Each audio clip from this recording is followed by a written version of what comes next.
नौरोजी तेज बहादुर सप्रू थे, इनको लगता था कितना बढ़िया हुआ कि अंग्रेज यहाँ पर आए और उन्होंने हमको मॉडर्नाइजेशन से परिचित कराया।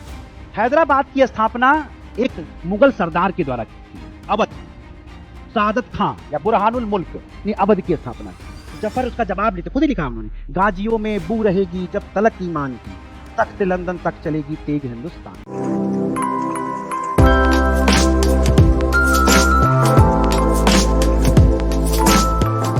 इंडिया थोड़ा पढ़ लेते हैं। हाँ, एक सिलेबस आपको मिला होगा, सब पुराने ही बैठे हो, परिचय की तो कोई ज़रूरत है नहीं। आप परिचय लेके भी क्या करोगे मेरा? शुरू करें? हाँ, सब आ गए, पुराने नए और भी आएंगे भैया, धीरे धीरे आएंगे अभी। भाई देखो, 8:30 बजे का मतलब 8:30 बजे होता है मेरे हिसाब से, ठीक है? सब 8:45 नहीं होता है, हम एकदम टाइम से आते हैं।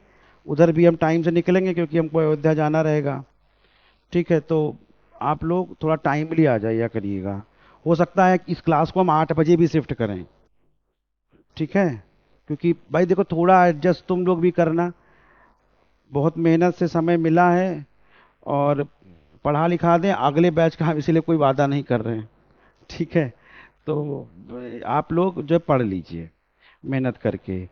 एक देखो क्या स्ट्रेटजी होगी हमारी, और 2-3 बातें पहले कर लेते हैं। आज हम कोई बहुत बेसिकली पढ़ाने के मूड से नहीं आए हैं, आज ये था कि पहले बातचीत करेंगे थोड़ा, और जो रिसेंट चेंजेस हैं सिलेबस में और पेपर पैटर्न में, उस पर एक बार बात करो। भाई पेपर तो बड़ा खतरनाक आया था यूपीएससी का, उससे भी खतरनाक ये हुआ है कि उसने 19 दिन में रिजल्ट दे दिया है। पता नहीं कौन सी स्पीड से काम कर रहा है यूपीएससी।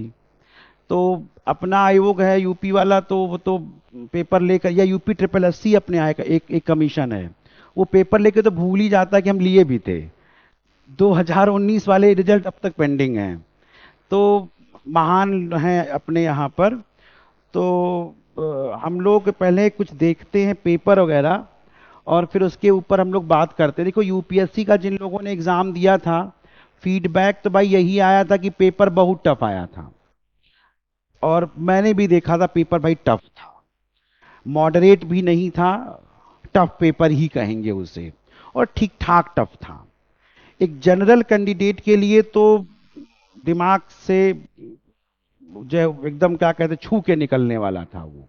अगर आपकी पढ़ाई अच्छी नहीं है, डीप स्टडी नहीं है, और दूसरा सेल्फ स्टडी नहीं है, तो पहला मैं डिस्क्लेमर बताए दे रहा हूं तुम लोगों को, मेरे पढ़ाने से कलेक्टर नहीं बनोगे, पहले भी कहता हूं। मेरे पढ़ाने से कोई कलेक्टर बन रहा होता तो मेरा भाई बेरोजगार है, पहले भी बताया है, ठीक? तो ये बात तुम याद रखना। दूसरी बात, किसी कोचिंग का कोई भी नोट्स, इस संसार की कोई भी कोचिंग हो, उसका नोट्स तुम्हें सेलेक्ट नहीं कराएगा, इसको तुम याद रखो। जैसा पेपर आ रहा, कोई कितनी भी अच्छी कोचिंग हो, चाहे दिल्ली की हो, बेंगलोर की हो, लखनऊ की हो, अहमदाबाद, कोच्चि, आगरा, जालंधर, लुधियाना, कहीं की हो, कोचिंग के नोट से अगर सिलेक्शन हो रहा होता तो सारे लोग इकट्ठा करके हम इसमें बात यूपीएससी की कर रहे हैं, पीसीएस की नहीं कर रहे हैं, ठीक है? पीसीएस एक अपना एक अलग चीज है, ठीक है? यूपीएससी में जिस टाइप का पेपर और जितना डाइवर्स पेपर आ रहा है, वो किसी भाई 200 पेज के 250 पेज के नोट से नहीं हो सकता है, ठीक है? इसको आप लोग क्या कहते हैं, याद रखिए।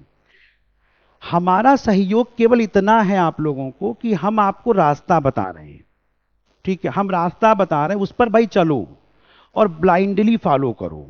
ब्लाइंडली का मतलब ये होता है कि 10 देवता बनाओगे तो अगरबत्तियां खत्म हो जाएंगी, प्रसाद भी नहीं मिलेगा, ठीक है? जैसे आप लोग की क्या आदत है, इस कोचिंग में बैठे हो, फिर फलाने भैया से पूछ रहे हो, फिर फलाने बड़ी दीदी से पूछ रहे हो, फिर फलाने सर से पूछ रहे हो। एक जगह, एक हमारी मानो या किसी और की मानो, एक जगह एक स्ट्रेटजी पकड़ लो और उस पर जो है क्या कहते 12-15 महीने स्टिक करो।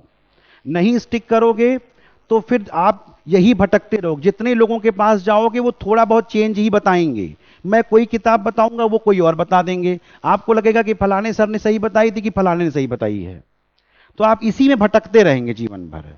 तो कुछ चीजें आप याद रखिए कि एक स्ट्रैटेजी पर मोटा मोटी, हम कोई ऐसा कोई सेमिनार नहीं है, लेकिन हम लोग एक बार डिस्कस करेंगे कि हम कैसे डील करें हिस्ट्री एक बड़ा वास्ट टॉपिक है, आप चाहे प्रीलिम्स में ले लो चाहे मेंस में ले लो। प्रीलिम्स में आपका एंशियंट, मेडिवल, मॉडर्न और कल्चर आता है, ठीक है। और उधर आप मेंस में देखोगे एंशियंट मेडिवल से क्वेश्चन आते हैं, कल्चर से भी आते हैं, और उसके बाद में आपका मॉडर्न इंडिया, वर्ल्ड हिस्ट्री और पोस्ट इंडिपेंडेंस है, ठीक है। तो बहुत बड़ा टॉपिक है। और हिस्ट्री के साथ में अच्छाई क्या है, देखिए, अगर आप यूपीएससी का सिलेबस देखेंगे तो सबसे बड़ी बात यह है कि यूपीएससी के सिलेबस में अगर आप प्रीलिम्स में देखें तो आपको बताया, इसके पहले भी समझाया है प्रीलिम्स में क्या होता है कि प्रीलिम्स में एंशियंट प्लस मेडाइवल से क्वेश्चन अब नहीं आते हैं, ठीक है। एंशियंट मेडाइवल, कोई पॉलिटिकल हिस्ट्री अब नहीं आती है, ठीक है, इसका कोई मतलब नहीं है। उसकी जगह पर आप देखते हैं कि अब आता है कल्चर, ठीक है। कल्चर के बारे में पिछली एक क्लास मेरी हुई थी, उसके बाद में समय नहीं दे पाया था मैं।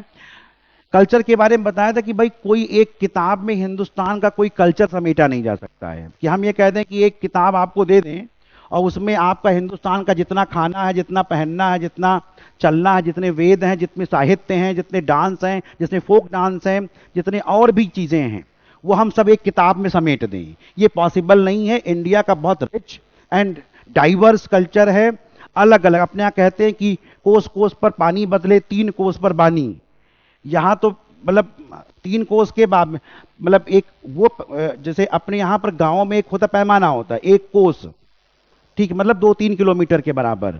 तो उसके बाद में बोली भाषा इतनी बदलती है कि हम हर एक इलाके में जाएंगे। अपने यहाँ पर आप देखिए, हम लगभग सभी लोग अवध के हैं, मोटा माटी। आप सभी लोग कहाँ के होंगे? गोंडा, बलरामपुर, बहराइच, सीतापुर, रायबरेली, लखनऊ, इसके आस ही पास के होंगे। एक आध दो लोग चाहे पूर्वांचल वगैरह के हों। आप सीतापुर की लैंग्वेज देख लीजिए और बहराइच की लैंग्वेज देख लीजिए, बहुत अंतर है। तुम्हारे यहाँ बोलते बिल्ला आ गए हैं, बोलते हैं सीतापुर में। जैसे अपने यहाँ कहते हैं हम बहुत परेशान हैं, तो वहां बोलते हैं हम बिल्ला आ गए हैं। मतलब बस खाली मुश्किल से 50-60-100 किलोमीटर का अंतर है। और लैंग्वेज में डिफरेंस है। बाराबंकी में आप चले जाइए थोड़ा और पीछे, तो आपको समझ में आएगा कि अंतर है लैंग्वेज में गोंडा की लैंग्वेज से।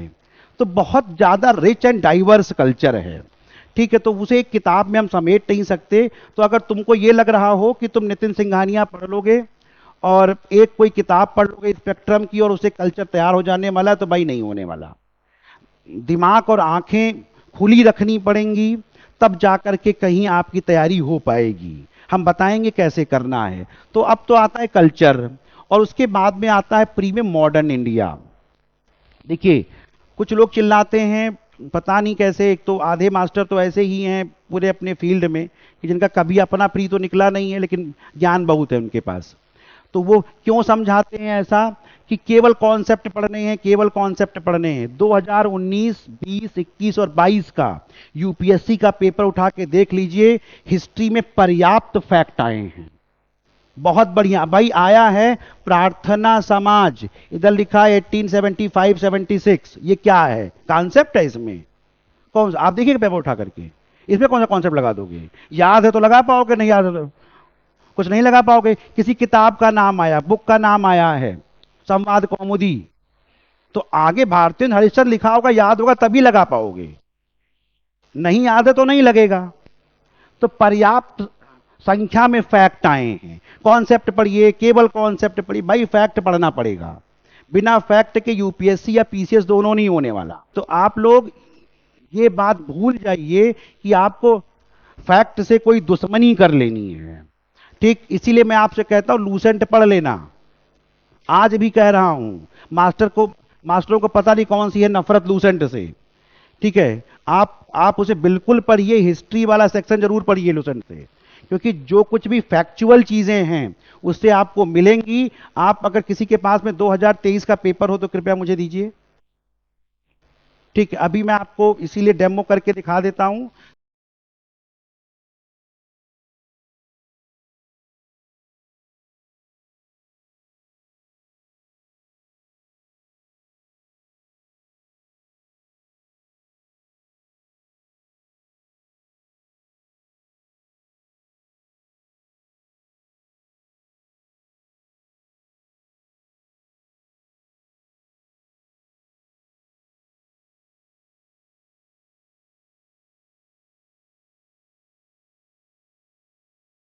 इसका पेपर अलग ही दिखता है थोड़ा।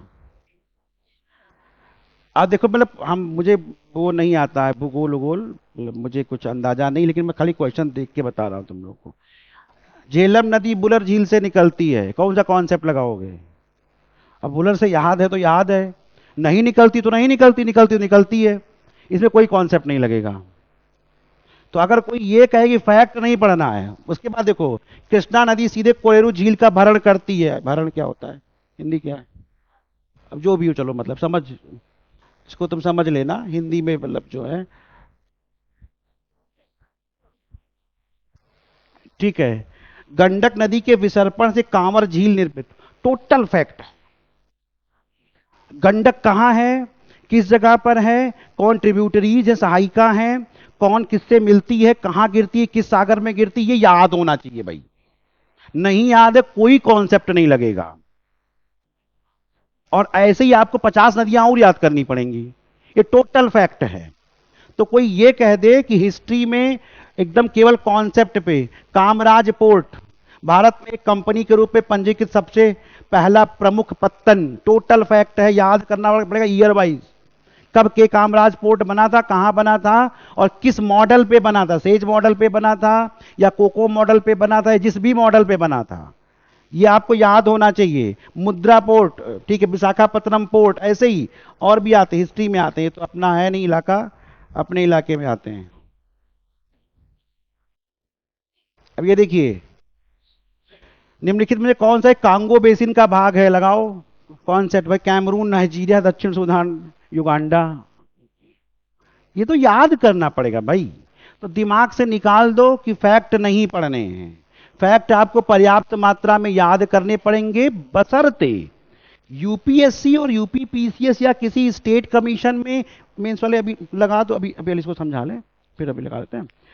बस केवल इतना फर्क है कि कहीं पर 60-40 का रेशियो है, कहीं 80-20 का रेशियो है, इतना फर्क हो सकता है बस। ठीक है, तो ये बात थोड़ा सा रट्टाफिकेशन करना पड़ेगा। ठीक है, अब एक बात और आपके मन में आएगी कि भाई जो फैक्चुअल वाला है 100 क्वेश्चन है, तो 100 क्वेश्चन में हम फैक्चुअल वाला डील ही ना करें। 35 पे तो सिलेक्शन हो जा रहा है 40 क्वेश्चन पे। इस बार जिसका 40 क्वेश्चन था, 100 में उसका सिलेक्शन हो गया है। इवन कट ऑफ अगर आएगी तो मुझे लगता है 78-79 नंबर पर ही हो जाएगा। क्वेश्चन नहीं, नंबर बता रहा हूं। 38-39 क्वेश्चन जिसके उसका सिलेक्शन हो गया इस बार। ठीक है, तो 38-39 ही अगर डील करने हैं तो हम फैक्ट वाला डील ही ना करें, केवल कॉन्सेप्ट वाला ही डील कर लें। तो कब ये वाला बल, इन केस भाई हिस्ट्री पढ़ना आसान है कि बाकी पोथा पढ़ना आसान है, जिसके बारे में हमको एकदम पता है कि इसी एक किताब से आना है मान लो, तो यही किताब पढ़ लें ढंग से हम, ना कि एक किताब ये भी है, ये कॉन्सेप्चुअल फैक्ट नहीं है। फ्रॉम प्लासी टू पार्टी से शेखर बंदोपाध्याय पढ़नी है, आपको भी है, इसमें आपको फैक्ट नहीं मिलेगा, ये मेंस के लिए टोटली है। और ये इसमें आपको फैक्ट और थोड़े बहुत कॉन्सेप्ट दोनों मिल जाएंगे। ठीक, तो अगर हमको ये पता है भाई हिस्ट्री पढ़ना आसान है बनिस्बत इसके कि हम इंडियन एग्रीकल्चर पढ़ें, पॉलिटी एम लक्ष्मीकांत पढ़ना आसान है, एक ही किताब है, वहां भटकना ही नहीं है। और बाकी तुम कुछ पढ़ने बैठोगे तो तुम्हें बहुत कुछ पढ़ना पड़ेगा, और उसके बाद भी कंप्लीट नहीं होगा, उसके बाद लगेगा कि इनसफिशियंट है। ठीक, तो हमारे कहने का मतलब यह है कि ट्रेडिशनल पोर्शन से यूपीएससी को मात देना आसान है। अगर आप ट्रेडिशनल पोर्शन मजबूत कर लोगे तो यह बिल्कुल तय है कि आप यूपीएससी फेल नहीं करोगे। इसका हिस्ट्री, पॉलिटी, ज्योग्राफी, इन्वायरमेंट, ठीक है, और थोड़ा बहुत साइंस तैयार है, वो यूपीएससी फेल नहीं करता। अगर तुम करंट अफेयर्स के भरोसे जाओगे तो डूबना तय है। तुम्हें लगे कि हम करंट के भरोसे जाएंगे, करंट अथाह सागर है। आप एक नहीं, आप 10 किताब पढ़ लो, उसके बाद सबने विजन की, अगर आप लोगों ने एग्जाम दिया होगा, सब विजन की टेस्ट सीरीज लगाते हैं, फलाने की टेस्ट सीरीज लगाते हैं, एक क्वेश्चन नहीं फंसता भाई। हमने भी एग्जाम दिए हैं, 40-40 पेपर लगाइए। मुझे याद है मैं 2015-16 का प्रीलिम्स दे रहा था एक बार, और पहले की बात है, मैंने विजन के और क्या कर बाकी कोचिंग के, और बाकी कोचिंग के कम से कम 80-90 पेपर लगाए थे, 8-10 हजार क्वेश्चन आए थे, एक माई का लाल नहीं आया था, केवल टाइम किल हुआ था। अगर 80 पेपर लगाने से या 50 पेपर लगाने से क्वेश्चन फंस रहे होते तो तुम्हें पढ़ने की क्या जरूरत है, फंसा देते ना वहीं से। क्यों क्यों तुम बाकी काम करो, वही पेपर लगा लो, 10-20 तो कर ही ले जाओगे, 10-20 वहां से मिल जाए, बात अपनी अपनी पूरी हो गई। तो किसी टेस्ट सीरीज के भरोसे सिलेक्शन नहीं होने वाला, किताब भाई पढ़नी पड़ेगी। तुम्हें ये लगे, कुछ लोग कहते हैं ना कि 1000 क्वेश्चन लगा लो, 10,000 क्वेश्चन लगा लो, बस तुम्हारा काम हो गया, ऐसा कुछ नहीं है। 10,000 के बाद में 10,001वां फैक्ट भी होता है, ठीक है, उसके बाद भी फैक्ट हैं। हमने 100 फैक्ट आपको पढ़ाए, हमने आपको 100 कॉन्सेप्ट बताए, तो 101वां कॉन्सेप्ट भी है, वो 100 नहीं आएगा, कोई जरूरी नहीं आ जाएगा। तो ये बात आपको समझनी पड़ेगी कि कॉन्सेप्ट प्लस फैक्ट आपके दोनों मजबूत होने चाहिए। दूसरी बात, फैक्चुअल डेटा क्यों मजबूत होना चाहिए? अगर आपके पास फैक्ट नहीं है, मेंस का आंसर तुम कभी अच्छा नहीं लिख पाओगे। अब तुम्हें यही नहीं पता कि भारत में गरीबी कितने प्रतिशत है, तो तुम लिखते हो भारत गरीब देश है, भारत गरीब देश है, क्या मतलब है? तुम इंडिया में कितनी तुम बेरोजगारी का आंसर लिख रहे हो और बेरोजगारी के बारे में यही नहीं पता कि कितने % बेरोजगारी है, या अपने अपने इकोनॉमिक सर्वे में कितने % बेरोजगारी की बात की गई है। आप बार बार यूएनओ की बात कर रहे हो, तुमको यही नहीं पता कि यूएनओ की स्थापना कब हुई थी। तुम उसके लोकतांत्रिकरण के मुद्दे पर खूब बात कर रहे हो कि हाँ, उसका ऐसे लोकतांत्रिक डेमोक्रेटाइजेशन होना चाहिए, ठीक है, G20 को भी जगह मिलनी चाहिए, या बाकी जो देश है, विकासशील देश है, उनको जगह मिलनी चाहिए, एक देश एक वोट होना चाहिए, परसेंटेज बेसिस नहीं होना चाहिए, सब लिख रहे हो। लेकिन कितना % अमेरिका का है जब वो अपना वोटिंग करता है, या इंडिया का है, ये आपको पता ही नहीं, आप लिखे जा रहे हो बस खाली। ये सुपरफिशियल आंसर्स हैं, कोई मतलब नहीं इनका, हवाबाजी करना। भाई तो हम भी जानते, भारत एक कृषि प्रधान देश है, तो बताओ कितने % लोग कृषि में नियोजित हैं, कितने % लोग की जीविका एग्रीकल्चर है। आप कह रहे हैं कि महिलाओं में आत्मनिर्भरता इंडिया में कम है, तो ये बताओगे ना कि कितनी आत्मनिर्भर हैं, ये तो बताना पड़ेगा आपको। बस आप लिखते जा रहे हो कि महिलाएं आत्मनिर्भर नहीं है, ठीक है, महिलाएं श्रम बल में, लेबर फोर्स में उनकी कितनी भागीदारी है। अब तुम लिख रहे हो कि भागीदारी कम है, भाई कम तो ये भी होता है, भाई आप 100 के आगे 99 लिख दो, वो भी कम हुआ 100 से, और 100 के आगे 1 लिख दो, वो भी 100 से कम होता है। लेकिन दोनों में जमीन आसमान का फर्क है। कम का मतलब क्या होता है? तो भाई फैक्चुअल डेटा पर काम करना पड़ेगा, चाहे यूपीएससी कर रहे हो, चाहे पीसीएस कर रहे हो। तो ये दिमाग से निकाल दो जो आपके दिमाग में यूपीएससी केवल कॉन्सेप्ट के दम पर चलता है। इन केस आपका पीटी हो भी गया तो तुम मेंस क्वालीफाई नहीं कर पाओगे। तो ये जो मार्केट में यूट्यूबर्स आ गए हैं, ठीक है, ये चिरकुट आ गए हैं सब, जो है कल के पढ़े लड़के आके अपना बस बकना, पेपर खत्म नहीं हुआ, पेपर के बीच में ही, मतलब उनका बस चले तो वो 12:30 का भी इंतजार ना करे, 12 बजे ही बता दे इतनी कटाप है। हमने संजय की तरह आंखों से देख लिया है, इतनी कटाप जाएगी। ना पेपर दिया है, ना तैयारी की है, ना उस प्रेशर को झेला। अरे ठीक है, हम बाहर बैठ के पेपर लगा रहे हैं और अंदर लगाइए पेपर। जब ये आपको पता होता है कि आज मेरी 3 साल की तैयारी का एग्जाम है, वो प्रेशर फील करना और बाहर एसी में बैठ के हवा खाते हुए, चूरन चटनी चाटते हुए और आराम से पेपर लगाना, उन दोनों में जमीन आसमान का फर्क होता है। और आपको लगता है अरे, और फिर बाद में डिस्क्लेमर अंत में दे देंगे कि इतने क्वेश्चन में इसमें गड़बड़ी हो सकती है, और इतना कटाव भी बता देंगे। सर्वे किया है, 10 लोगों से पूछ लिया, इनसे बस हो गया। तो आप इन लोगों पर थोड़ा भाई देखिए भरोसा कम करिए, और आप लोग भी इन चीजों से थोड़ा सा भाई दूर रहिए। कोचिंग सेक्टर में आप देखेंगे कि सबको आजकल तो यूट्यूब पर, भाई हम तो वैसी बातें भी करते हैं, लाइक बटोरने के लिए लोग क्या करेंगे, इसका कोई लिमिट नहीं है। आप खुद भी देख रहे होंगे, मुझे डिस्क्राइब करने की जरूरत नहीं है। उसमें नीचे लिखते हैं बवंडर batch, tsunami batch, marathon class, ठीक है, ऐसे ऐसे लिखते हैं ना। मतलब पढ़ा रहे हो, डरा रहे हो यार, हाँ, मतलब टेररिस्ट हो क्या? ठीक, तो ये चीजें आप थोड़ा इससे दूर रहना। आपको मैंने जो बताया, आप जब भी पढ़ें, अब इसका मतलब ये भी नहीं कि आपको सुबह से शाम तक बस खाली फैक्ट ही रटने हैं। सबके बीच में एक संतुलन होना चाहिए। आप अपने को जब रिवाइज करेंगे, पढ़ेंगे, तो मोटा माटी इतने फैक्ट हो जाएंगे आपके पास कि आपके आंसर लिखने भर के, भाई अगर आप ये किताब पढ़ रहे हैं तो हम आप जैसे आपने कहा, दीपा ने कहा हमसे कि ये किताब सर मैंने पढ़ ली, तो मैं ये उम्मीद करूंगा कि इसकी जितनी भी चीजें हैं वो आपके पास हैं। और एक पढ़ना ये हुआ कि सर मैंने पढ़ तो ली लेकिन कोई भी ईयर मत पूछिएगा।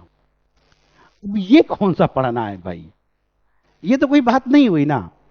तो इसका पढ़ने का मतलब है कि आपने इसको बहुत थारूली पढ़ा है, एक ही पढ़ा है लेकिन बहुत थारूली पढ़ा है। हां, मान सकते हैं कि 10 चीजें मैं पूछूंगा आप 2 नहीं बता पाओगे, ठीक है, लेकिन इतनी एक्यूरेसी, 80% एक्यूरेसी तो होनी चाहिए आपके पास। तो आपको फैक्ट बैठ करके मकतब की तरह पीठ अपना ऊपर नीचे करके, मतलब वो मस्जिद के उसकी तरह जहां पढ़ते हैं लोग मकतब मस्जिद में, उस तरह नहीं रटना है। आप पढ़ते रहिए, धीरे धीरे करके आप रिवाइज करते जाएंगे और कुछ फैक्ट आपको आपके दिमाग में रेमिट हो जाए। आपने कब याद किया कि देश 1947 में आजाद हुआ? याद कभी नहीं किया है, सुनते सुनते याद हो गया है। कभी बैठ के रटे हो 1947 1947 1947, ऐसा कभी किया है? नहीं। ये मतलब इतनी बार सुन लिया है कि अगर आपसे सपने में भी पूछा जाए तो आप सही बताओगे। इसी तरह किसी किताब को पढ़ना होता है, आप इसे इतनी बार रिवाइज करेंगे कि इसके फैक्ट, इसकी चीजें ऑटोमेटिक आपके दिमाग में आ जाएंगी। कुछ चीजें ऐसी होंगी जिन्हें हमें अलग से लिस्टिंग करनी पड़ेगी और उनको हम 2-4 बार अलग से पढ़ेंगे और वो चीजें याद हो जाएंगी। ठीक है, एक बात तो ये हो गई। तो जो पेपर का थोड़ा 1-2 हम क्वेश्चन हिस्ट्री के भी देख लेते हैं, मतलब अगर कहीं मिल जाए तो। इसमें एक तो इतना बड़ा पेपर होता है कि नीचे से ऊपर पहुंचना ही मतलब टफ होता है। बहुत लोग तो मतलब बड़े, बहुत बच्चों जानता हूं इस बार बता रहे थे कि वो सर सीसैट का लास्ट का 10 पन्ना तो देख ही नहीं पाए, बाद में दर्शन के घर पे आके ये भी था इसमें। मतलब इतना मोटा पेपर आता है कि इतना कुछ लिख देते हैं कि जिसका कोई वही नहीं है।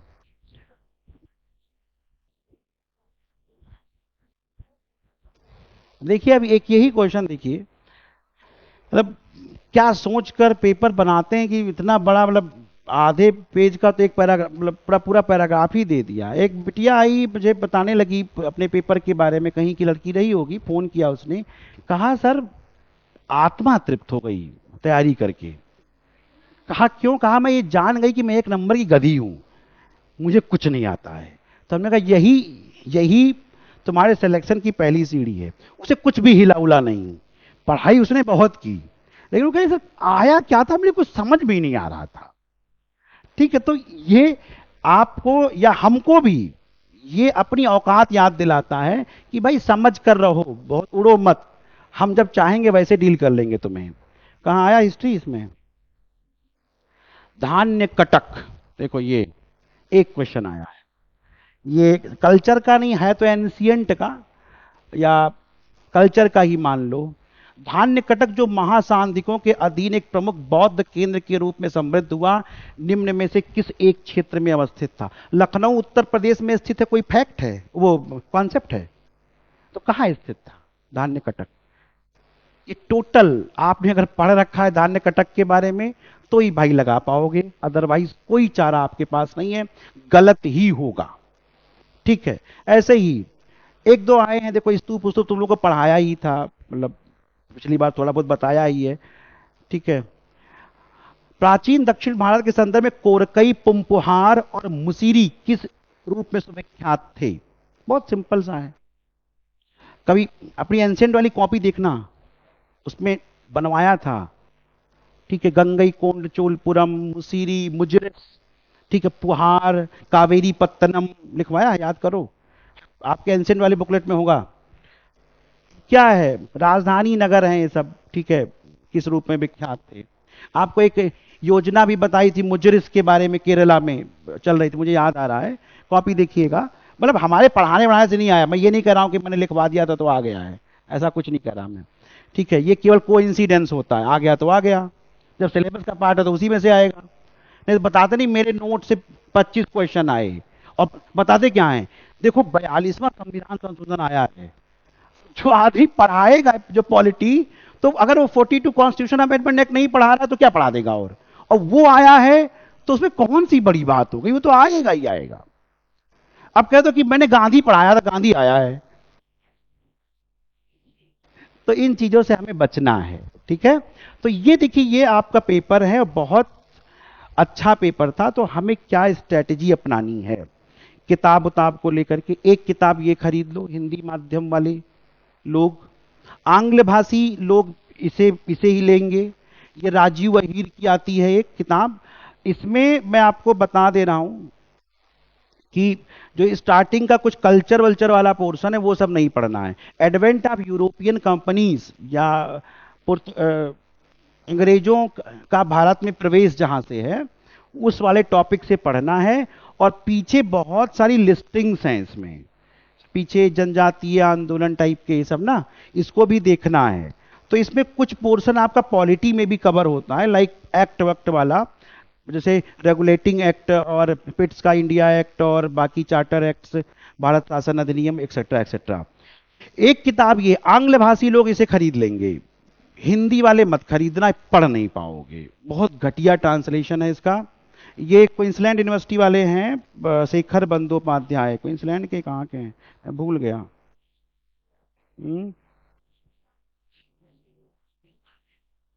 जो भी हो, जहाँ के भी हो, सेकेंड एडिशन है ये, देख लेना अगर हिंदी वाले भाई पढ़ सकते हो। ये एक बहुत शानदार किताब है, दिमाग खुलेगा। लेकिन अगर हिस्ट्री का बेसिक नहीं पता है तो ये टेंजेंट हो जाएगी, ये समझ में आने से रही। इसकी लैंग्वेज भी टफ है, और पूरा पूरा मतलब इन्होंने एक बार लिखना शुरू किया है तो 10-20 पेज के बाद में कहीं इनको ये एहसास हुआ कि फुल स्टॉप भी देना है, ठीक है। इनको अचानक से याद आया यहां फुल स्टॉप कर देते हैं, इस टाइप से लिखते हैं। ये बड़े हिस्टोरियन हैं शेखर बंदोपाध्याय। ये किताब बहुत अच्छी है, अगर आप हिंदी में पढ़ सकते हैं तो अच्छी बात है, नहीं पढ़ सकते हैं तो अंग्रेजी में, अगर अंग्रेजी में ये बल्कि आसान है, अंग्रेजी में बल्कि आसान लगेगी आपको, हिंदी इसकी बहुत टफ है। तो फिर भी अगर आपको अपनी लैंग्वेज में लेनी है तो ले लीजिए। ये केवल टोटली एंड टोटली मेंस के लिए है, ठीक है। और इसके साथ में आपको अगर आपका ऑप्शनल हिस्ट्री है तो उसमें भी ये काम आएगी, ठीक है। तो ये 2 किताबें मॉडर्न इंडिया के लिए आपको लेनी है, इसके अलावा कोई दूसरी किताब आपको नहीं लेनी है, ठीक है। इसमें भी कुछ कुछ टॉपिक्स है, हम आपको समझा देंगे कहां से करना है, पूरा मत पढ़ना, या इसका जीस्ट हम अपने लेक्चर में रखेंगे और कुछ ना कुछ उसमें से हम आपको देते रहेंगे, ठीक है। जैसे जो स्टार्टिंग का टॉपिक है मुगलों का पतन, इसमें बहुत अच्छा दिया हुआ है, ठीक है, बहुत शानदार और पूरा रिसर्च करके दिया हुआ है, तो ये बहुत अच्छा लिखा हुआ है इसमें। तो राजीव अहीर वाली लेनी, एक अनसॉल्व पेपर आप ले लीजिए, अनसॉल्व पेपर मेंस का, ठीक है, जिसमें 2022 का या 23 तक का हो, वो ये पता होना चाहिए। किसी भी कंपनी का आप ले लो, हमें उससे मतलब नहीं है अनसॉल्व पेपर में क्या करना होता है। तो अब 2022-23 तक का जिसमें पेपर हो, एक अनसॉल्व पेपर आप जरूर परचेज कर लें, जिससे ये पता हो कि भाई किस टाइप के क्वेश्चन पीछे आ रहे हैं। कुछ हम क्वेश्चन अभी आपको जो है डिस्कस भी कर लेते हैं। एक चीज ये हो गई, एक हिस्टोरिकल एटलस आप लोग को हमने परचेज करवाया था, उपकार का हिस्टोरिकल एटलस आता है। वो अगर आपका ऑप्शनल हिस्ट्री है, लेकिन एक आता है मोटा स्पेक्ट्रम का, वो नहीं लेना है, पतला सा आता है 40-45 पेज का। तो आपको जैसे ये आया ना अभी क्वेश्चन, ये किस प्रकार के शहर हैं, है ना, ठीक है, ये मुजिरिस, कावेरी पत्तनम, पुंबहार, ऐसे आया ना। तो इस टाइप के क्वेश्चन कई बार वहां से आपके आपके जो डील हो जाएंगे। दूसरा, कई बार हिस्ट्री वगैरह में भी मैप वैप बनाना पड़ता है।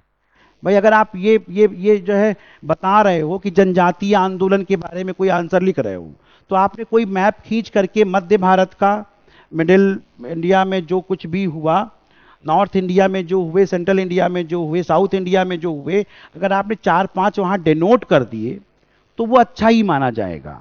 तो आपको ये आइडिया होना चाहिए कि कहाँ कहाँ जनजातीय आंदोलन हुए, 1857 के रिवोल्ट के सेंटर्स क्या क्या थे, ठीक है। या आपको ये पता होना चाहिए कि सिकंदर आया था तो किस रास्ते से आया था घूम करके, वास्को डिगामा के आने का रूट क्या था, ये मोटा मोटा आइडिया आपको होना चाहिए। तो उपकार की ही लेना, उपकार की सस्ती आती है 45-50 रुपए की, महंगी वाली 250-300 वाली लेने की जरूरत नहीं है। या अगर कहीं टेलीग्राम वाम पे पड़ी हो तो उस पे देख लेना, ठीक है, ये सब टेलीग्राम वाम पे मिल जाता है वहां सब, ठीक है। पैसा बहुत मत खर्च करना, आजकल वैसे ही बेरोजगारी बहुत है। तो हम लोग, एक बात तो ये हो गई। दूसरी बात हम लोग को ये करनी कि हम लोग क्या क्या पढ़ेंगे, ठीक है, और किस वे में पढ़ेंगे। तो देखो हमने ये, आप अंग्रेजी वालों को दो नोट्स मिलेंगे, एक प्रीलिम्स का मिलेगा और एक जो मेंस का मिलेगा, ठीक है, प्रीलिम्स एंड मेंस दोनों का। हमने थोड़ा उसमें सेपरेशन किया है।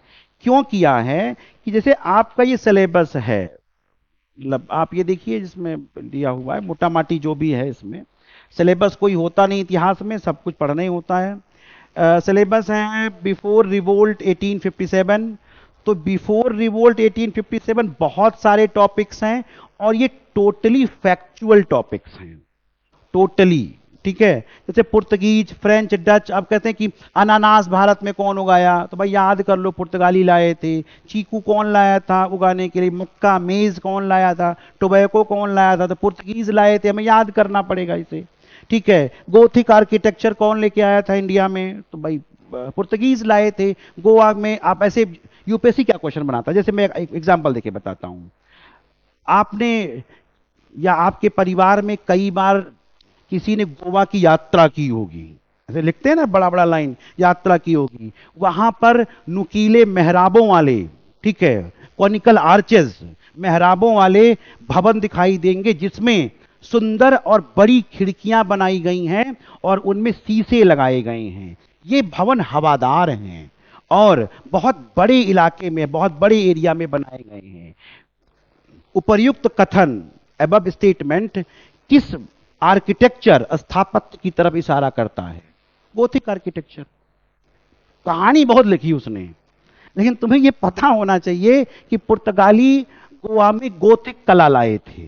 गोथिक कला क्या है हम लोग बाद में बात कर लेंगे, ठीक है। तो बड़ा सा स्टेटमेंट लिखा, तो आपको ये पहचान हो जानी चाहिए कि वो स्पेसिफिक टाइप का। तो ये सब फैक्चुअल है, Portuguese, French, Dutch, English and Danish.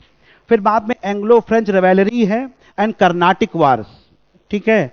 आंग्ल और फ्रांसीसियों का संघर्ष हुआ, ये द बैटल ऑफ सुप्रीमेसी था कि अगर इंडिया में आए हैं तो सुप्रीम पावर कौन है, कौन यहां पर राज करेगा, ठीक। क्योंकि अंग्रेज हमेशा चाहते थे कि उनकी किसी से रिवेलरी ना हो, उनकी मोनोपोली हो। मतलब मोनोपोली की हिंदी क्या होती है? एकाधिकार, एकाधिकार हो, ठीक है। अगर एकाधिकार होगा तो जो भी रिसोर्सेस उनके इंडियन कॉलोनी में उपलब्ध हैं, भारतीय उपनिवेश में उपलब्ध हैं, उनको वो ब्रिटिश मार्केट में या यूरोपियन मार्केट में अकेले बेच पाएंगे और मुंह मांगे दाम पर बेचेंगे और इसकी वजह से उनका प्रॉफिट ज्यादा होगा। अगर भाई जैसे आपके पास हम इतने लोग बैठे हैं, ठीक है, अगर उसमें से किसी के पास, कोई एक के पास में एक चीज है, केवल उसी के पास है पूरे वर्ल्ड में, तो बहुत महंगी है। सबके पास वही चीज है तो कोई वैल्यू नहीं है उसकी फिर, ठीक है। जैसे कोहिनूर एक है तो बड़ी वैल्यू है, 100, 200, 5,000 कोहिनूर होते तो उसकी कोई बहुत विशेष वैल्यू नहीं होती। तो ये हमेशा इकोनॉमिक एज में भी ये लागू होता है। कोई भी कंपनी चाहती है या कोई भी ऐसा बिजनेसमैन चाहता है कि मार्केट में उसका एकाधिकार हो, उसकी मोनोपोली हो। जैसे लाइक जियो, अपने इंडियन टेलीकॉम मार्केट में क्या जियो, जियो की मोनोपोली है। तो वो जैसे भी अपनी नीतियां बनाए और वो पूरे मार्केट को कब्जा करता है और कब्जा करने के बाद में अपना प्रॉफिट इंक्रीज करता है। अंग्रेज भी यही चाहते थे। ईस्ट इंडिया कंपनी एक प्रॉफिट कमाने के लिए इंडिया में आने वाली कंपनी थी। वो आई तो वो ये कतई नहीं चाहती थी कि कोई फ्रेंच या डच या पुर्तगाली या डेनिश कोई उनके साथ में यहां पर व्यापार करे या वो मतलब उनकी तरह ही कोई यहां से सामान खरीदे और उसे यूरोपियन मार्केट में भेजे। वो केवल इतना चाहते थे, केवल हम खरीदें यहां से और केवल हम ही यूरोपियन मार्केट में सेल करें, इससे उनका प्रॉफिट ज्यादा होगा। तो इसलिए इस पूरे सिनेरियो में अंग्रेजों का अलग अलग शक्तियों के साथ में संघर्ष हुआ, ठीक है, अंग्रेजों की फ्रांसीसियों से शत्रुता हुई और इस वजह से एंग्लो फ्रेंच वॉर हुई। ठीक, और उसे हम कर्नाटिक वॉर, और फिर बाद में आप देखते कर्नाटिक वॉर के रूप में हमको, या कर्नाटक युद्धों के रूप में वो चीजें हमको दिखाई देंगी। हम लोग इसके ऊपर थोड़ी बात करेंगे। Weak Mughal rulers and post Aurangzeb scenario आएगा। इसी बीच कई घटनाक्रम साथ में चलेंगे, अभी इसके ऊपर हम लोग अलग से बात कर रहे हैं। फिर उसके बाद में rise of national regional kingdoms, Bengal, Hyderabad, Awadh, ठीक है, कर्नाटक, आप जाएंगे साउथ में मैसूर, पंजाब, मराठास, ये अलग अलग रीजनल किंगडम्स आई, राज्य आए, क्योंकि मुगल वीक हो गए थे। जब सत्ता, जो केंद्रीय सत्ता होती है, बिखरती है, तो उसकी सत्ता छोटे छोटे रीजनल पावर में प्रत्यायोजित होती है या उनको ट्रांसफर हो जाती है। अगर औरंगजेब जैसा कोई मजबूत शासक सेंटर में बना रहता तो वो किसी को पनपने नहीं देता, लेकिन हुआ नहीं ऐसा। उसके उत्तराधिकारी कमजोर हुए, सक्सेसर्स कमजोर हुए। इसकी वजह से स्थानीय स्तर पर छोटे छोटे राज्यों का, रीजनल पावर्स का उदय हुआ, और इस वजह से आप देखते हैं कि मुगलों के पतन की प्रक्रिया, डिक्लाइन ऑफ द मुगल भी आपको दिखाई देगा, पतन की प्रक्रिया भी तीव्र हो गई। फिर उसके बाद conquest and establishment of British empire, Plassey हुआ, बक्सर हुआ, ये सब आप थोड़ा बहुत जानते हैं। इसके ऊपर हम और डिटेल में बात करेंगे। कुछ बातें समझानी, कॉन्सेप्चुअल चीजें आंसर लिखने के लिए हम उस पर सब बात करेंगे। Mysore, Maratha, Sikh, Afghan Wars, innovative administrative policies, ठीक है, इनोवेटिव जो उनका, आप देखते कलेक्टर वेक्टर की जिसकी आप तैयारी कर रहे हो, कार्नवालिस हेस्टिंग्स से मिलकर के इस पोस्ट को पैदा किया, ठीक है, रेवेन्यू कलेक्टर के रूप में। ठीक है, फिर बाद में आप देखेंगे कि उनका एक अपना एडमिनिस्ट्रेटिव सिस्टम आया, जुडिशियल सिस्टम आया, पुलिस सिस्टम आया, सब कुछ तो उन्हीं का दिया हुआ है। हम आपको समझाया भी पहले कि हम तो खाली, हम क्या हैं, अंग्रेज जितने भी उपयोगितावादी थे। अच्छा ये बताओ, टफ तो नहीं लग रहा है ना अभी कुछ? देखो थोड़ा वो चूरन छाप भाई हम नहीं पढ़ाएंगे, थोड़ा भाई आना पढ़ करके मेहनत करना। अब हम आपसे अभी कहें उपयोगितावाद तो क्या है, वो पता ही नहीं। उपयोगितावाद पूछ लेना, उपयोगितावाद क्या है। ठीक है, हम कोई ऐसा नाम लें, ठीक, रिकार्डो का, ठीक है, कॉर्नवालिस का, बेंथम का, जेरमी बेंथम का। तो ये बात याद रखना, मेरे साथ पढ़ना है तो दिमाग उमाग खोल के बैठना। ठीक, हम प्रोफेशनली अब नहीं पढ़ाते पैसा कमाने के लिए, थोड़ा हमारा भी दिमाग खिसका है पढ़ाने के लिए। मुझे पढ़ाना अच्छा लगता है और इसके लिए भी मैं भी बहुत स्ट्रगल करूंगा, तब पढ़ा पाऊंगा। तो तुम थोड़ा साथ देना मेरा, मुझे अपने लेवल पे मत लाना, तुम मेरे लेवल पे आना। सर मुझे जो समझ में आता है हम वो हमको पढ़ा दीजिए। अब हम ये बताएं तुमको कि 1498 में वास्को डी गामा कालीकट में उतरा, फिर अब्दुल मनीक नामक उसका एक कोई नेविगेटर था, वो उसने उसको रास्ता दिखाया, दुभाषिया था उसका, ख्वाजा इनसे मिला, ठीक है, वहां जमोर इनसे मिला, काली मिर्च खरीदी। अरे ठीक है, काली मिर्च खरीदी, ये सब तो तुम लोग खुद पढ़ लो, इसमें तो फैक्ट लिखा हुआ है। काली मिर्च खरीदी कि जीरा खरीदा कि धनिया खरीदा, ये सब तुम लोग खुद पढ़ लेना। ठीक है, हाँ, जो आपके मेंस के लेवल पर और पीटी के लेवल पर समझाने वाली बातें हैं, हमारा फोकस देखिए उस पर होगा, तो थोड़ा तुमको भी मेहनत करनी पड़ेगी। ठीक है, तो हम यहाँ फैक्ट आपको सिर्फ रटवाने नहीं आए हैं, ये मैं नोट्स दूसरे दूंगा, परेशान मत होइए, भयानक। और दूसरी बात, नोट्स देखिए मैंने आपसे कह दिया कि कोई एक नोट्स में सब समेटा नहीं जा सकता है, तो मैं आपको अलग अलग किताबों की 2-2 4-4 पेज की फोटोकॉपी दूंगा। तुम्हें भाई अब मैं तुमसे कह दूं कि 10 किताबें खरीद लो, कोई मतलब है नहीं। वो हमारे पास हैं जो मुझे काम का लगेगा कि वो तुम्हारे लिए मेंस के पर्सपेक्टिव में काम का है, पीटी के पर्सपेक्टिव में काम का है। ठीक है, तो मैं उतनी 2-4 पेज निकाल के फोटोकॉपी करा के तुम्हें दे दूंगा। तो ये मत कहना सर कोई, और नोट्स पढ़ने की आवश्यकता भी नहीं है। देखो किताब पढ़ो, किताब, तब मजा आएगा, तब दिमाग की बत्ती खुलेगी कि हाँ इसके बाहर भी कोई दुनिया है। शेखर बंदोपाध्याय एक बार पढ़ोगे ना, 2 घंटा पढ़ने के बाद दिमाग का मंजन हो जाएगा। लगेगा यार इतिहास में ऐसा भी होता था क्या। आपको मेहनत करनी पड़, दिमाग चलेगा। सीधे सीधे पढ़ना, ये जैसे अब ये फैक्ट मिला हुआ है, प्रथम आंग्ल मैसूर युद्ध, टीपू सुल्तान हैदर अली था, वो वहां लड़ा, ये युद्ध हुआ, सेंट थोमे हुआ, दुनिया भर का, ये सब चीजें बहुत कॉमन है। ठीक है, लेकिन हाँ, कैसे क्रिटिकल, अभी कुछ आपको फैक्ट हम बताने जा रहे हैं, कुछ कॉन्सेप्ट, तो आपको लगेगा कि हाँ ये चीजें भी हमें समझनी चाहिए। तो पहले बिफोर रिवोल्ट का जो है innovative administrative and police system, ठीक है, रिंग फेंस की पॉलिसी, घेरे की नीति कहते हैं, हिंदी में कहते हैं घेरे की नीति, ठीक है, सब्सिडियरी अलायंस, सहायक संधि, and doctrine of lapse, Hindi में क्या कहते हैं, हड़प की नीति, डलहौजी की हड़प की नीति थी। और इधर सब्सिडियरी अलायंस मतलब सहायक संधि वेलेजली लाया था, ठीक है, और इधर रिंग फेंस, ये एमहर्स्ट और जो बाकी लोग थे उनके समय में आई थी, हम बताएंगे रिंग फेंस की पॉलिसी। बढ़िया टॉपिक है, इसको हम लोग समझेंगे। फिर रिवोल्ट पढ़ लेंगे, ये सब तो तुम लोग जानते हो। वैसे कुछ कुछ टॉपिक्स हैं इसमें स्पेसिफिक रूप से क्वेश्चंस जो आपको दो तीन चीजें बतानी है, वो एक तो यूपी के रेफरेंस में, यूपी के रेफरेंस में 1857 का रिवोल्ट कैसा रहा, क्योंकि यूपी भी दोगे ही तुम लोग, क्योंकि बेरोजगारी है बहुत है भाई।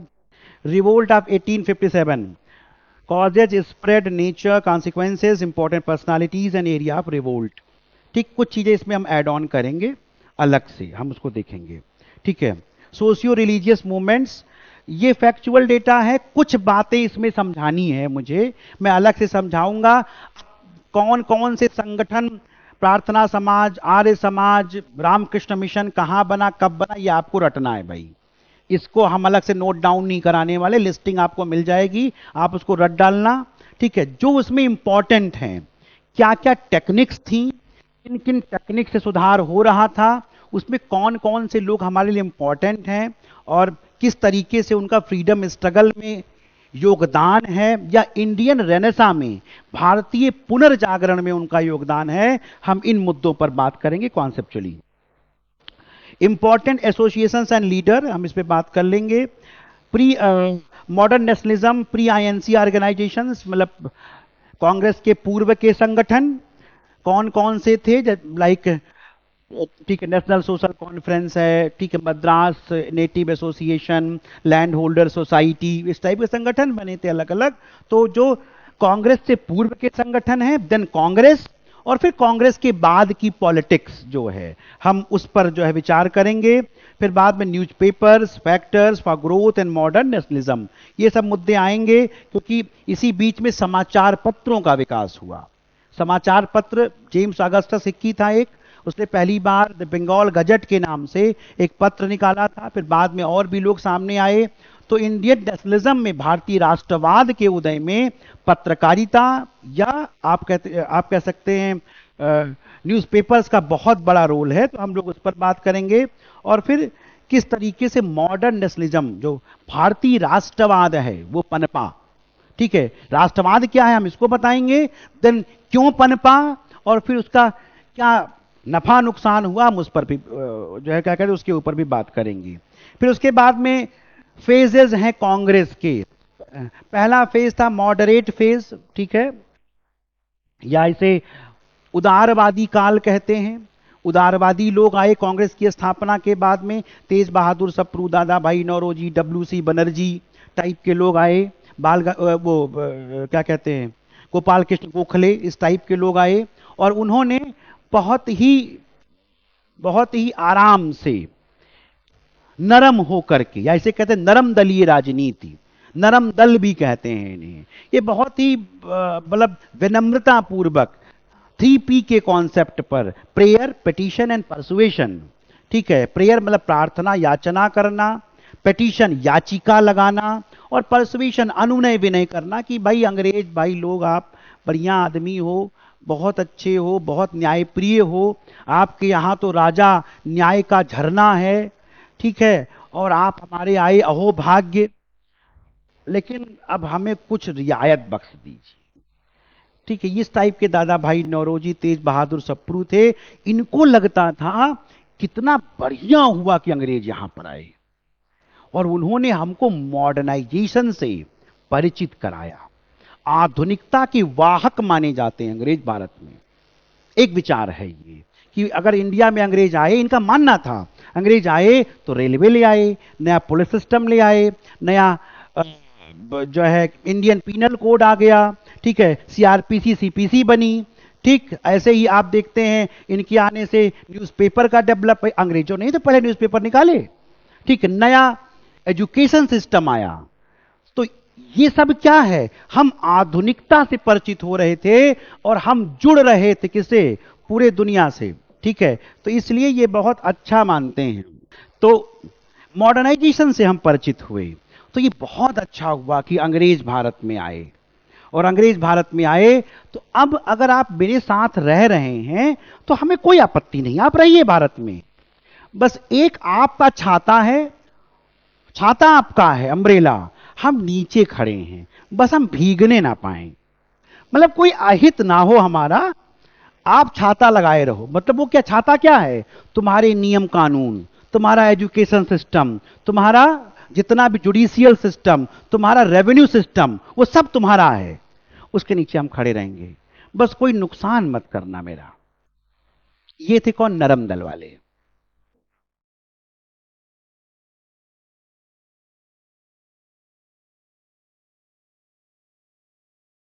तो ये अंग्रेजों की सुपर, तो आपको हम 3-4 बातें बता रहे हैं एक साथ, यही तो पेन है, तो एक दो दिन लगेगा ही। एक तो आपको बताया कि 1707 में जो के बाद में जो मुगलों का पतन शुरू हो गया, डिक्लाइन ऑफ मुगल्स। उधर आपको बताया कि ईस्ट इंडिया कंपनी की स्थापना हुई और वो हिंदुस्तान से व्यापार और उधर एकाधिकार के संघर्ष में ट्रेड मोनोपोली को एस्टेब्लिश करने के उसमें जुगाड़ में। इधर मुगलों का पतन हो रहा तो उसके कुछ कॉन्सिक्वेंसेस भी तो हैं। जैसे पतन शुरू हुआ तो फिर स्थानीय शक्तियों का, ठीक है, या रीजनल पावर्स जो हैं उनका उदय शुरू हो गया। ठीक, उसमें अलग अलग टाइप के राज्य हैं। ठीक है, कुछ ऐसे हैं जो मुगलों के पतन के फलस्वरूप पैदा हुए हैं, लाइक हैदराबाद। हैदराबाद की स्थापना एक मुगल सरदार के द्वारा की गई। अवध, सादत खां या बुरहानुल मुल्क ने अवध की स्थापना की।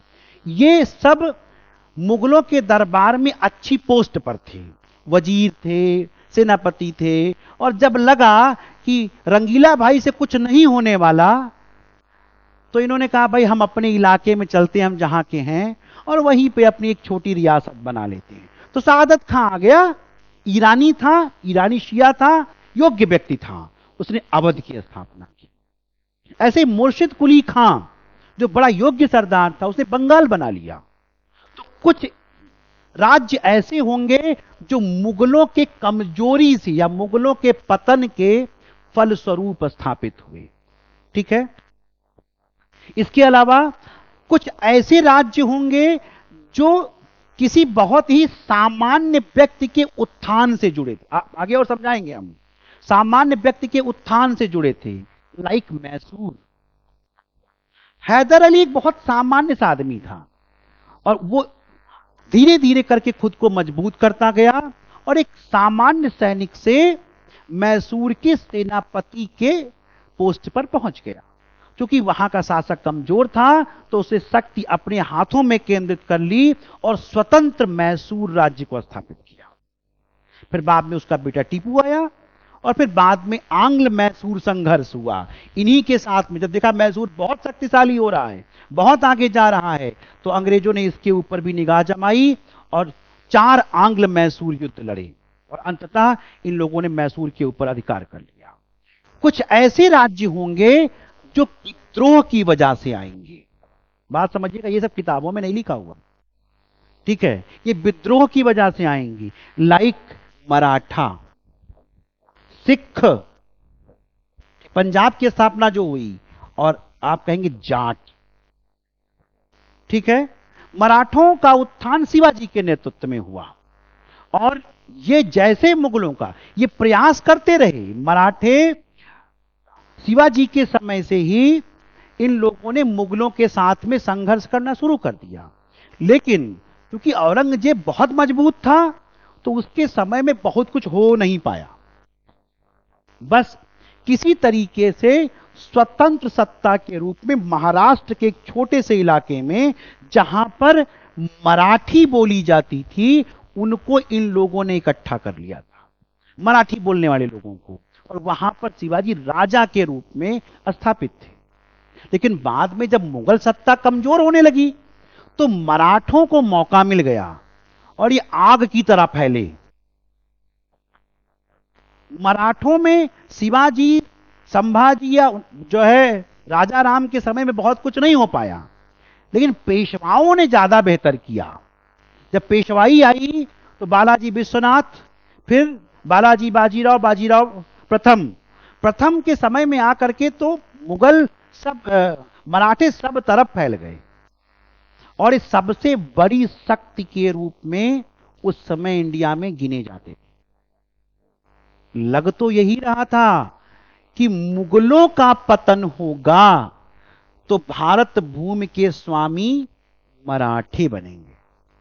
सिनेरियो यही बना हुआ था, पिक्चर में यही चल रहा था, लेकिन हुआ नहीं ऐसा। पानीपत का और बक्सर के युद्धों ने यह तय कर दिया कि भारत भूमि का स्वामी कोई भी हो, लेकिन मराठे नहीं हो। उन युद्धों ने ये, प्रत्येक युद्ध या तय तय करता है कि स्वामी कौन बनेगा। अकेला पानीपत का तृतीय युद्ध है जिसने तय किया कि स्वामी कौन नहीं बनेगा। तो मराठे स्वामी नहीं होंगे, ये पानीपत के तृतीय युद्ध में तय हो गया। तो इससे मौका मिला किसको? East India company.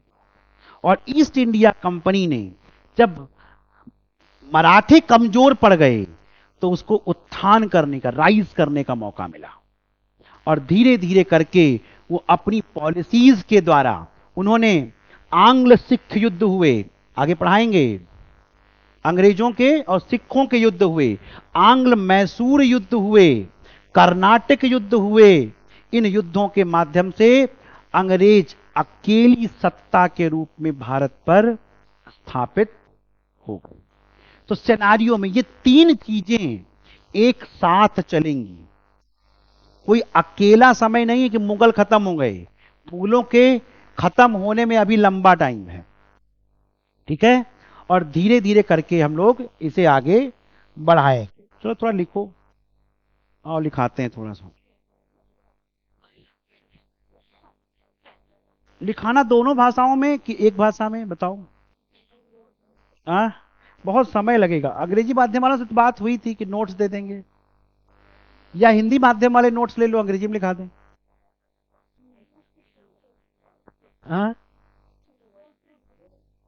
बताओ, देखो बहुत ऐसे तो बहुत समय लगेगा, बताओ। अंग्रेजी वाले कितने लोग हैं बताओ? अल्पसंख्यक हैं। अल्पसंख्यकों के अधिकार ज्यादा नहीं होते हैं। मॉडर्न इंडिया में देखो, लिखाना तो, लिखाने में पिछली बार भी तुम लोग को एंशिएंट तो बाइलिंगुअल ही लिखाया था, पूरा कंप्लीट लिखाया है, डिक्टो वही लिखाया है, लेकिन समय बहुत लगता है, उसी का अभाव है। तो हम थोड़ा थोड़ा लिखाएंगे, और अंग्रेजी माध्यम को इसीलिए मैंने पहले ही नोट्स दे दिया। एक और नोट्स मिलेगा आपको डिटेल्ड वाला, आज अगर रेडी होके आ गया होगा, इसमें आपको क्या डिटेल नोट्स है। हिंदी माध्यम वालों को भी हम कुछ ज्यादा लिखाने वाले नहीं हैं। कॉपी भरने से, पोथा भरने से कोई फायदा नहीं है। समझो और इसको पढ़ो, यही मूल मंत्र है। बाकी मार्केट में नोट्स आप देख ही रहे हैं, ओवरफ्लोड हैं। जितनी बार आप दुकान पर जाएंगे, उतनी बार आपको नई कोचिंग का, नए मास्टर का नोट्स आपको दिख जाएगा। ये किताब पढ़ो, और मैं एक एक पॉइंट करके चीजों को समझाता, ठीक रहेगा ना? तो कुछ लिखो। साइमा जी आप बताइए, हाँ, कोई मतलब आपका कोई विचार। सालू जी, ये लोग जो आए, जो अभी नए ज्वाइन हुए हैं, क्या चाहिए, क्या कैसे करना है? ये होता है, देखो, पुराने लोग, ये जब पुराने बरगद के पेड़ है ना, इनको बहुत, कितनी बार लिखेगी पगली। हाँ, अच्छा अच्छा। नहीं, लिखाया तो बहुत था पिछली बार भी, लेकिन बच्चा क्या बताएं, अ, थोड़ा समय वाला इशू है मेरे साथ हैं। तो फिलहाल मॉडर्न इंडिया में लिखो, decline of the Mughals, heading डालो। मुगल, ये सिलेबस वाला पार्ट उसी पे लगा देना, या इसको हम और डिवाइड कर दें अपने हिसाब से, तुम लोग को और समझना है। नहीं, अब समझ लेना, इसमें क्या बता। हाँ। देखो, मुगल साम्राज्य का पतन, मुगल साम्राज्य का पतन।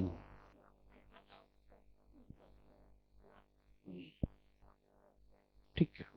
1707 ईस्वी में अहमदनगर में औरंगजेब की मृत्यु हुई। दक्षिण में, decline of the Mughals empire begins with the death of the Aurangzeb in 1707 in Ahmednagar. अभी तो ऐसे ही बोलेंगे, दोनों में बोलना है ना। 1707 ईस्वी में अहमदनगर में औरंगजेब की मृत्यु हो गई। देखो कितना मुंह बना रही है, कितना कितना नाराज है। लिखो, decline of the Mughal empire begins with the death of Aurangzeb in 1707. At that time, three sons of Aurangzeb fought. At that time, three sons of the Aurangzeb fought. Battle for throne. Battle for throne. Finally, Muajjam win the battle of succession. Win the battle of succession and ascended the throne. Ascended the throne. Aurangzeb की मृत्यु हो गई। औरंगजेब के चार पुत्रों, या पुत्रों के मध्य लिखो, सिंपल, पुत्रों के मध्य उत्तराधिकार का संघर्ष शुरू हो गया।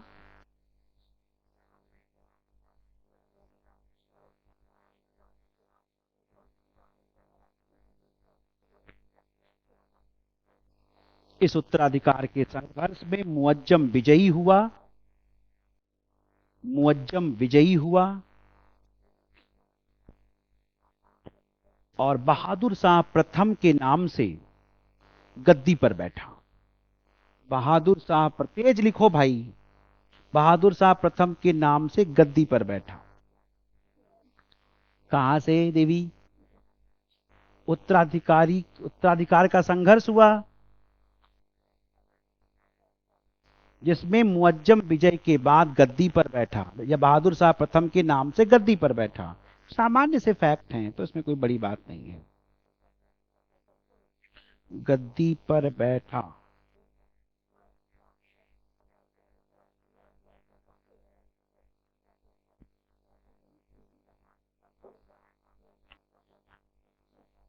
ठीक, ये हुआ। अब डिक्लाइन, मतलब इसके बाद में डिक्लाइन शुरू हो गया, मोटा मोटी यही बात हम लोग कर रहे हैं। ठीक है।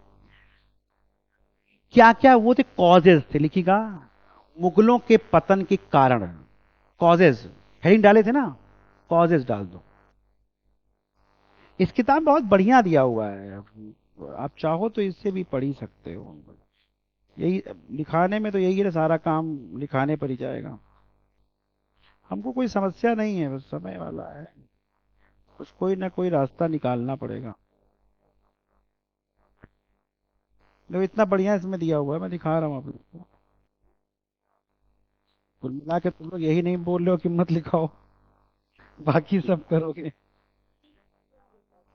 नहीं नहीं, हम जितना जरूरी उतना तो लिखाएंगे भाई, वो तो हम कराएंगे ही। इसमें जो हिंदी इंग्लिश वाले में पता नहीं, इंग्लिश वाला मैंने नहीं देखा, काफी दिन हो गया। ये काफी पहले दुबली पतली थी किताब, इस बीच में खा पी के मोटी हो गई थोड़ी। पहले ये दुबली पतली आती थी।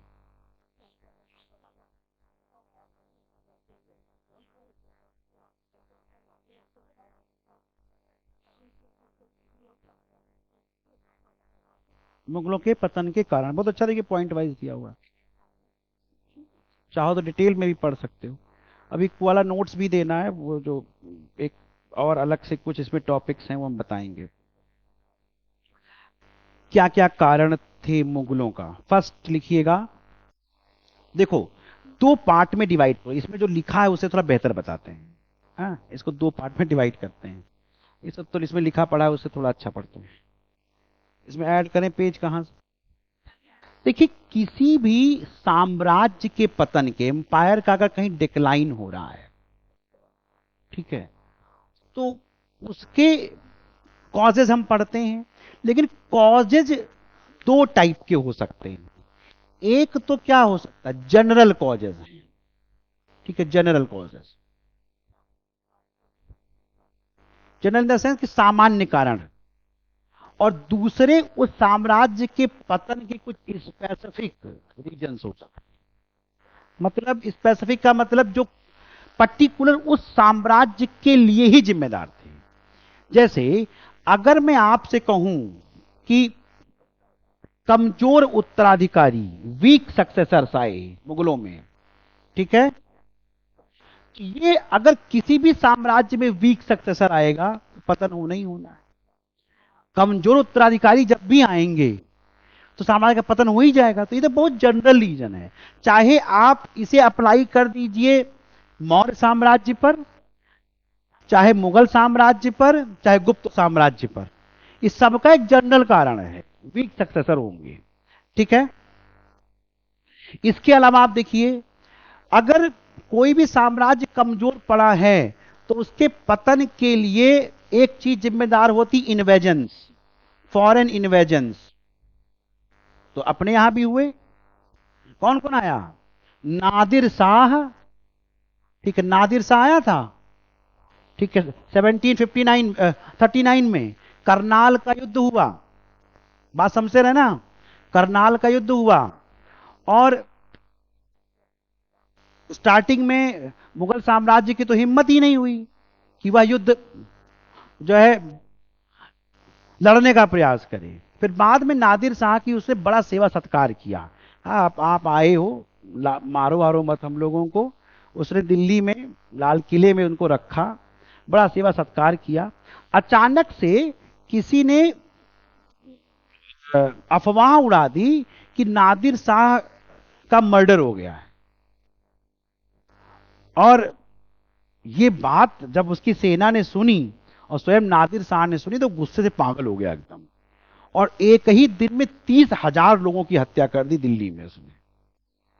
और बहुत बुरी तरीके से दिल्ली को लूटा उसने, बहुत बुरी तरीके। उसी दौरान यहां से कोहनूर ले गया, तख्त ताउस या पीकॉक थ्रोन कहते हैं जिसे, बहुत बहुत खूबसूरत था पीकॉक थ्रोन। मतलब मुगलों की यह हैसियत आ गई कि जिस पर बैठते थे तो वही उठा ले गए, सिंहासन ही उठ गया उनका, ये उनकी हैसियत हो गई। तो उसे बुरी तरीके से दिल्ली को लूटा और उसके बाद में बहुत धन संपत्ति लेकर के वो हिंदुस्तान से चला गया। बाद में अब्दाली आया, अहमद शाह अब्दाली, बड़ा योग्य नेता था ये, बहुत इसे बहुत अच्छा सैनिक नेता माना जाता है। उस समय के संसार के सबसे बेस्ट कमांडर में एक था ये। इसे दुर्रे दुर्रानी भी कहते हैं, नाम साइड में लिखना, दुर्रे दुर्रानी या युग का मोती, अ पर्ल ऑफ ए एज, ठीक है, युग का मोती लिखे क्या, दुर्रे दुर्रानी, दुर्रे दुर्रानी। इसके एम्पायर को बोलते दुर्रानी साम्राज्य या a pearl of age, of an age, युग का मोती, ठीक है, मतलब लाइक पर्ल था वो अपने समय में, ठीक है। तो अब्दाली आया, तो अब्दाली ने कई बार भारत पे आक्रमण किया, लेकिन उसमें सबसे इंपॉर्टेंट है 1761 का पानीपत का युद्ध, जिसमें उसने मराठों को करारी शिकस्त दी। लगभग 28-30 हजार मराठे मारे गए और उनके जितने बड़े सैनिक नेता थे वो सब मारे गए। विश्वासराव भाऊ, सदाशिवराव भाऊ मारे गए। पेशवा थे, लेकिन पेशवा इसी कोफ्त में, इस पराजय की कोफ्त में उनकी मृत्यु हो गई और मराठे हमेशा के लिए टूट गए।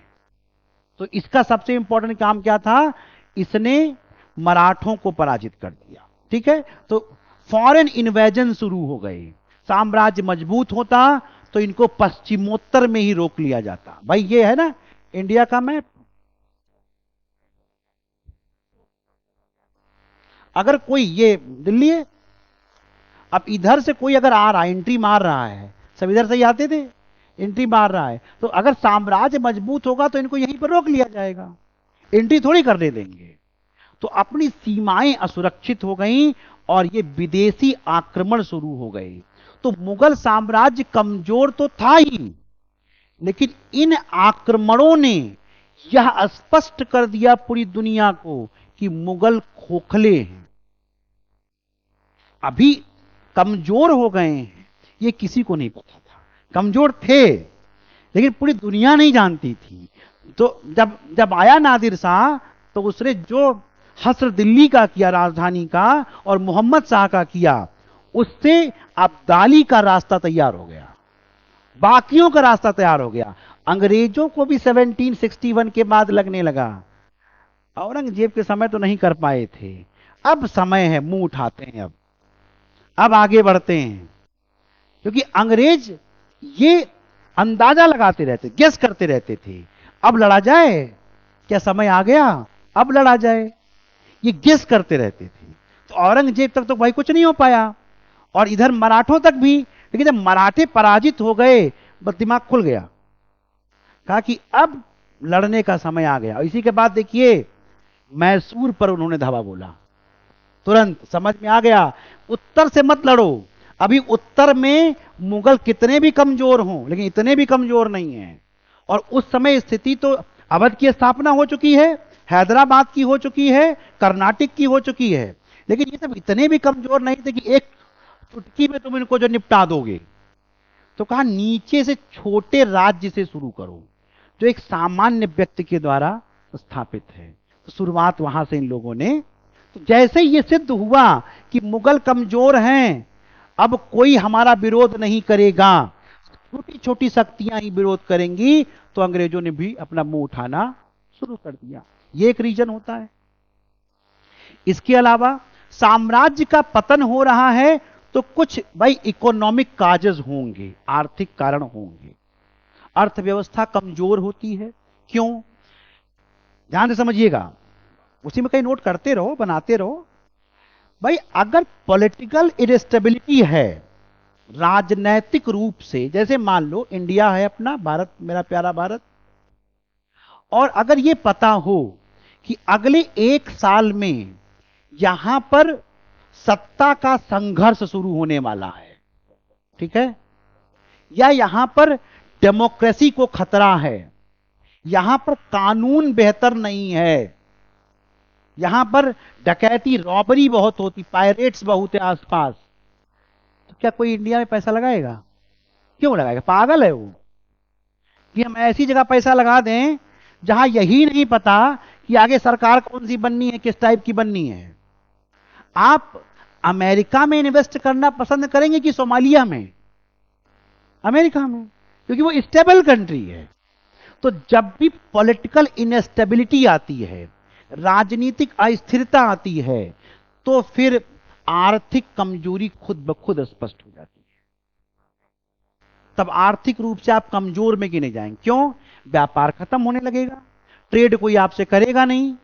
ठीक, राजा कमजोर है, भाई 10 रुपए के नोट की कीमत 2 रुपया 41 पैसा है, 500 रुपए के नोट की कीमत लगभग 2.5 रुपए है, लेकिन उस पर लिखा है ना, मैं धारक को इतना रुपया देने का, प्रोमिसरी नोट है वो, वचन देता हूं, और वचन देने वाला ही निपट जाए, तब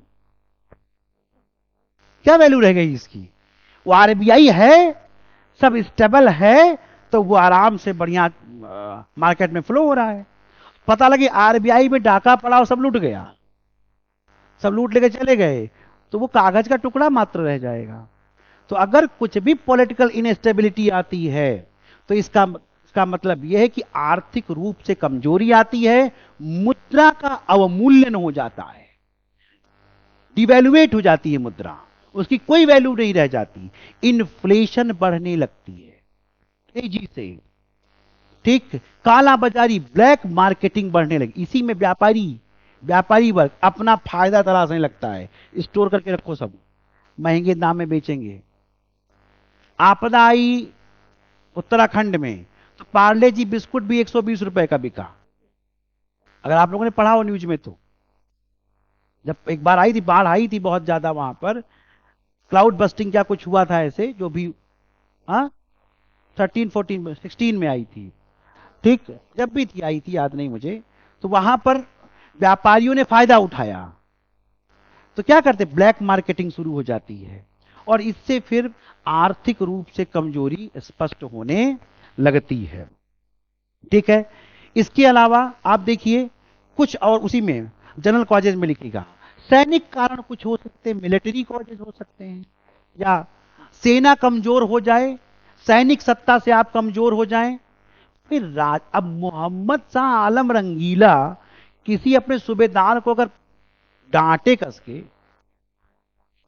तो सूबेदार भी कहेगा देखो तमीज में खड़े रहो, तुमको हम जानते हैं तुम कितनी औकात वाले हो, बर्तन बेच बेच के हुक्के की तंबाकू मंगा रहे हो और तुम बहुत बड़े बादशाह बने हुए हो। तो अगर शासक कमजोर है, अब यही ब्यूरोक्रेसी काम करती थी मनमोहन सिंह के समय में, और यही ब्यूरोक्रेसी इनके समय में काम कर रही। किसी की मजाल है आईएएस वगैरह की, कोई पीएम के सामने घुस जाए, उनके कमरे में घुस जाए, कितने बड़े सेक्रेटरी हो तुम, कैबिनेट सेक्रेटरी हो, पीएम पीएम है। मनमोहन सिंह के समय में लोग टहलते घूमते, अहो कैसे हैं बताइए, प्रधान इज्जत ही नहीं। साउथ ब्लॉक तो चहलकदमी का अड्डा था, लोग घुस जाते थे कमरे, सीधे आदमी थे, पढ़े लिखे हैं, सब कुछ हैं, लेकिन नेचर सरल था, तो घुस जाते हैं। लालू यादव सही कहता था, सत्ता डंडे और झंडे से चलती है, मजबूत बनना पड़ता है राजा को, डर होना चाहिए लोगों को। अगर एकदम से इकबाल खत्म हो गया, विश्वास खत्म हो गया, तो सत्ता नहीं चलेगी। इसीलिए जो लोग आरोप लगाते हैं कि कम पढ़े लिखे हैं, वो बहुत बड़े बेवकूफ हैं। इस दुनिया पर हमेशा कम पढ़े लिखे लोगों ने शासन किया है, ज्यादा पढ़े लिखे लोग क्लर्क बनते हैं, बाबूगिरी करते हैं। सिकंदर कितना पढ़ा था,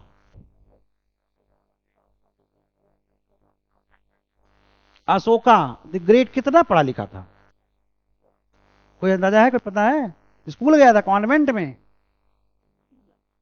लामार्ट से पढ़ता था क्या? नहीं ना। ठीक, अकबर कितना पढ़ा लिखा था, अनपढ़ था, जाहिल एकदम। अलाउद्दीन खिलजी कुछ नहीं पता था, लिख भी नहीं पाता था, शाही मुहर लगती थी केवल। और इन लोगों ने साम्राज्य खड़ा, मंगोल में क्या नाम था उसका, चंगेज, यशुगई, बिल्कुल पढ़ा लिखा नहीं था। इन लोगों ने दुनिया को जीता। ज्यादा पढ़ा लिखा आदमी मेडियोकर हो जाता है। अभी गांव में झगड़ा बवाल हो तो, जैसे अपने आप बगल में रात में पड़ोसी तंग करे, तो तुम क्या करते हो, 112 फोन करो, है तो 112 नंबर फोन कर दो, पुलिस आएगी, वो निपटेंगे, तुमने अपनी शिकायत दर्ज करा दी है। गांव में क्या होता है, लठ उठाया और सूत दिया, फैसला वही ऑन द स्पॉट। कल से तुम टीवी चला के देखो, हमारे बच्चे पढ़ रहे हैं, इनका एग्जाम है, और तुम म्यूजिक बजा रहे हो। ज्यादा पढ़ा लिखा आदमी कॉन्स्टिट्यूशन के हिसाब से चलेगा, कानून पर चलेगा, मेडियोकर पुलिस के पास भागेगा। महात्मा गांधी और भगत सिंह, यही फर्क है। ज्यादा पढ़ा लिखा व्यक्ति इतिहास में क्या करेगा, मॉडरेट पॉलिटिक्स करेगा। और भगत सिंह ई से मतलब नहीं था, फेंक के बम मारेंगे, धुआं धुआं हो जाओगे।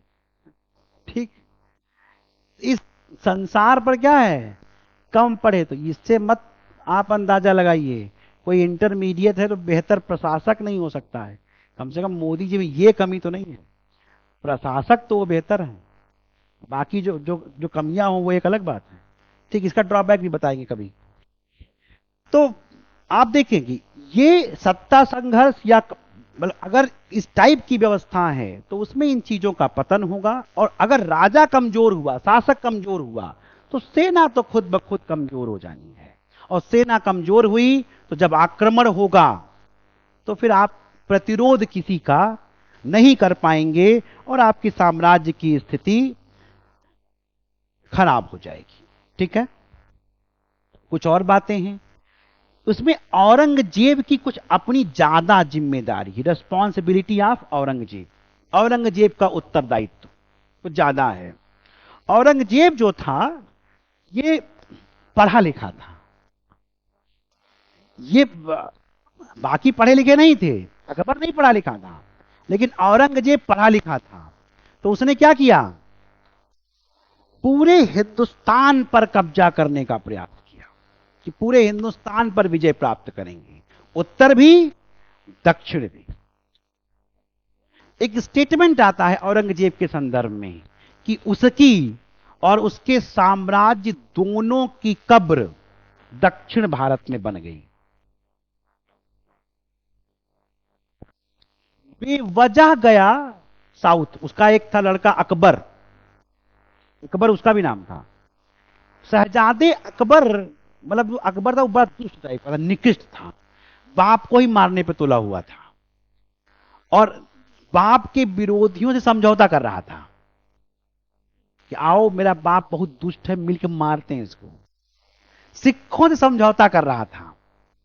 अब औरंगजेब ने समझाया तो 4 बार, भाई मान जा बच्चा, नहीं माना। तो कुछ उपद्रव करके ये दरबार से साउथ भागा, तो उसके पीछे पीछे औरंगजेब भी भागा। जब वो साउथ गया तो रास्ते में मराठों ने पीछे से एक कंटाप लगा दिया और वही ये उलझ गया उनसे। और वहां क्या उलझा, ये फिर उलझ ही गया। शहजादे अकबर को तो उसने जो निपटा दिया, अंधा बंदा करवा के निपटा दिया सब, लेकिन ये जो एक संघर्ष शुरू हुआ स्थानीय शक्तियों से, मराठों से, उसको कभी औरंगजेब कंप्लीटली निपटा नहीं पाया। सब कुछ जाए, वहां पर युद्ध वगैरह हो, सब कुछ सप्रेशन करके रिवोल्ट का, विद्रोह को समाप्त करके वापस लौटे, तब तो फिर से खड़े हो जाएंगे। जय सिंह को भेजा, शाइस्ता खां को भेजा जो उसके अच्छे सेनापति थे कि जाओ मराठों को निपटा करके आओ। संधियां भी हुई, लेकिन कभी मराठों को औरंगजेब कंप्लीटली सप्रेस नहीं कर पाया। वो विरोध करते ही रहे। उधर जाट, आगरा और भरतपुर के क्षेत्र में जाटों का इसी बीच में उत्थान हो गया। जाटों का एक थे नेता सूरजमल, उसे जाटों का अफलातून कहते हैं, प्लेटो ऑफ जाट, उसे अफलातून कहते हैं। तो उसने क्या किया, मुगलों से उसको इतनी चिढ़ हुई कि उस सिकंदरा जहां अकबर दफन है उसको गया और उसकी कब्र को खोद डाला, अकबर की हड्डियां निकाल ली, कहा मैं इसे जला दूंगा, डांडिया खेलूंगा। तुम्हारे बाप दादे हैं भाई, जैसे अभी अभी कोई हम लोग के बाप दादे हैं और उनकी कोई कब्र खोदने लगे तो गुस्सा तो आएगी। तो गया उनकी कब्र खोद करके और कहा मैं तुम्हारी हड्डियां इस मकबरे में नहीं रखने दूंगा, तुम्हारे बाप दादों की हड्डियां मैं अलग से जलाऊंगा। जाटों का उत्थान हो गया, और जाटों का उत्थान हुआ तो वहां भी उलझा। हाँ, मतलब उनका एक रास्ता दिखाने वाला, मतलब उसने जाटों को ऑर्गेनाइज किया और उनको आगे लेकर चला, इसलिए बोलते हैं। तो इस तरीके से आप देखते हैं कि वहां पर जाट से भी ये कई बार उलझा। ठीक, और इन सब के चक्कर में वो लगभग 28 बरस साउथ में उलझा रहा और नॉर्थ भी कभी बहुत उसका अच्छा नहीं रहा। और इसकी वजह से आप देखते हैं कि मुगलों के पतन का रास्ता तैयार हो। ठीक, उधर आप देखते हैं एडवेंट ऑफ यूरोपियन कंपनीज, अंग्रेजी कंपनियों का आगमन हो गया। अंग्रेज आए तो वो भी तो एक चैलेंज क्रिएट करेंगे, आपकी सत्ता है उसमें आप जो आपके लिए चैलेंज क्रिएट होगा, और ये सब आपस में लड़ने लगे, फिर बाद में मुगलों से भी लड़ेंगे। पहले जब गवर्नर मुगल सम्राट से मिलता था तो कहता था, ऊपर लिखता था the son of the Mughal emperor, सबसे ऊपर जो फरमान जारी होते थे, आदेश जारी होते थे, चाहे वो अंग्रेजों की तरफ से जारी हो, ऊपर बढ़िया लिखा जाता था, the with the blessings of the father of the फलाने, ये मेरा बाप है। बाद में उसी को उठा करके इलाहाबाद के किले में कैद कर दिया इन लोगों, उसी एम्परर को। बाद में बहादुर शाह जफर सेकंड को, द्वितीय को, इन लोगों ने रंगून डिपोर्ट कर दिया, वही बेचारे मरे गुर्बत में। शेरो शायरी, मतलब सोचो, मुगल सम्राट कहां औरंगजेब, कहां अकबर और कहां जफर द्वितीय, वो शेरो शायरी करते थे। अब शेरो शायरी करोगे तो मोहब्बत हो सकती, जंग थोड़ी हो सकती है। लिखो तुम खाली बस। अच्छा खूब लिखा। हडसन से कहा, दम दमे में दम नहीं, खैर मांगो जान की। हडसन कहता है बहादुर शाह जफर से कि अब तुम्हारे अंदर हिम्मत नहीं है, खैर मांगो जान की, ए जफर अब छोड़ दे तू जिद हिंदुस्तान की। तो जफर उसका जवाब लेते, खुद ही लिखा उन्होंने, गाजियों में बू रहेगी जब तलक ईमान की, तख्त लंदन तक चलेगी तेग हिंदुस्तान की। न किसी के दिल का नूर हूं, न किसी के दिल का चिराग हूं, जो किसी के काम ना आ सका मैं वो बुझता हुआ चिराग हूं। जफर ने लिखा। यही सब लिखते, रंगून में उनकी मजार बनी है, निपट गए। तो ये विदेशी कंपनियां आई तो पहले तो जब तक कमजोर थे लोग तब तक तो हुजूर साहब, और उसके बाद में फिर इनके ऊपर हावी होकर के इन लोगों ने मुगल सम्राट को पेंशनर बना दिया। इलाहाबाद की संधि की, और इलाहाबाद की संधि से मुगल सम्राट अंग्रेजों का पेंशनर हो गया। केवल 26 लाख सालाना के बदले, एक किले और थोड़ी सी जमीन के बदले उन्हें पूरे हिंदुस्तान या पूरे जहां तक मुगल विस्तारित थे, या बंगाल, बिहार और उड़ीसा के दीवानी अधिकार मिल गए। इलाहाबाद की संधि से पहली बार अंग्रेज लीगल फर्म हो गए, लीगल राइट्स मिल गए। अब हम फर्जी में व्यापारी नहीं हैं। अब मुगल सम्राट ने कहा जाकर के रेवेन्यू वसूलो, और रेवेन्यू वसूलने का काम राजा का होता है, यह उसकी मोनोपोली होती है। आज भी किसान लगान देता है, भले 1 रुपए बीघे देता हो, सरकार ये दिखाती है कि इस पर मेरा कब्जा है। या जमीन खरीदते बेचते हो तो स्टैंप देते हो, स्टैंप अदा करते हो, क्यों? सरकार कहती है हम हैं भी बीच में, ये नहीं कि तुम खरीद में चलिए आपस में निपट गए, बीच में हम भी एक पार्टी हैं, ये आपको देना पड़ता है। ये मोनोपोली है गवर्नमेंट की या राजा की या बादशाह की। वो मोनोपोली ट्रांसफर किसको हो गई? अंग्रेजों को। तो अब वो लीगल इंस्टीट्यूशन हो गए इंडिया में इलाहाबाद की संधि से। और इस तरह आप देखते हैं कि ब्रिटिश कंपनियां आई तो उनके उत्थान ने भी मुगलों के पतन का रास्ता तय कर दिया। एक और रीजन, कुछ रिलीजियस पॉलिसीज या स्पेशली औरंगजेब की धार्मिक नीति, रिलीजियस पॉलिसीज ऑफ औरंगजेब। भाई अभी तक क्या था, आप समझिएगा, बढ़िया आंसर आप लिखेंगे इसके ऊपर, परेशान ना होइए। अभी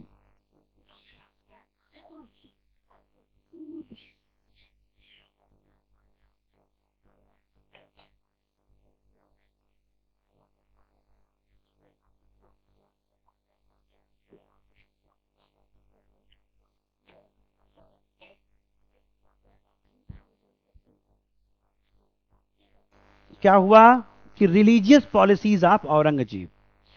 भाई आप ऊपर से देखते आइए, बाबर, हुमायूं, फिर बाद में अकबर।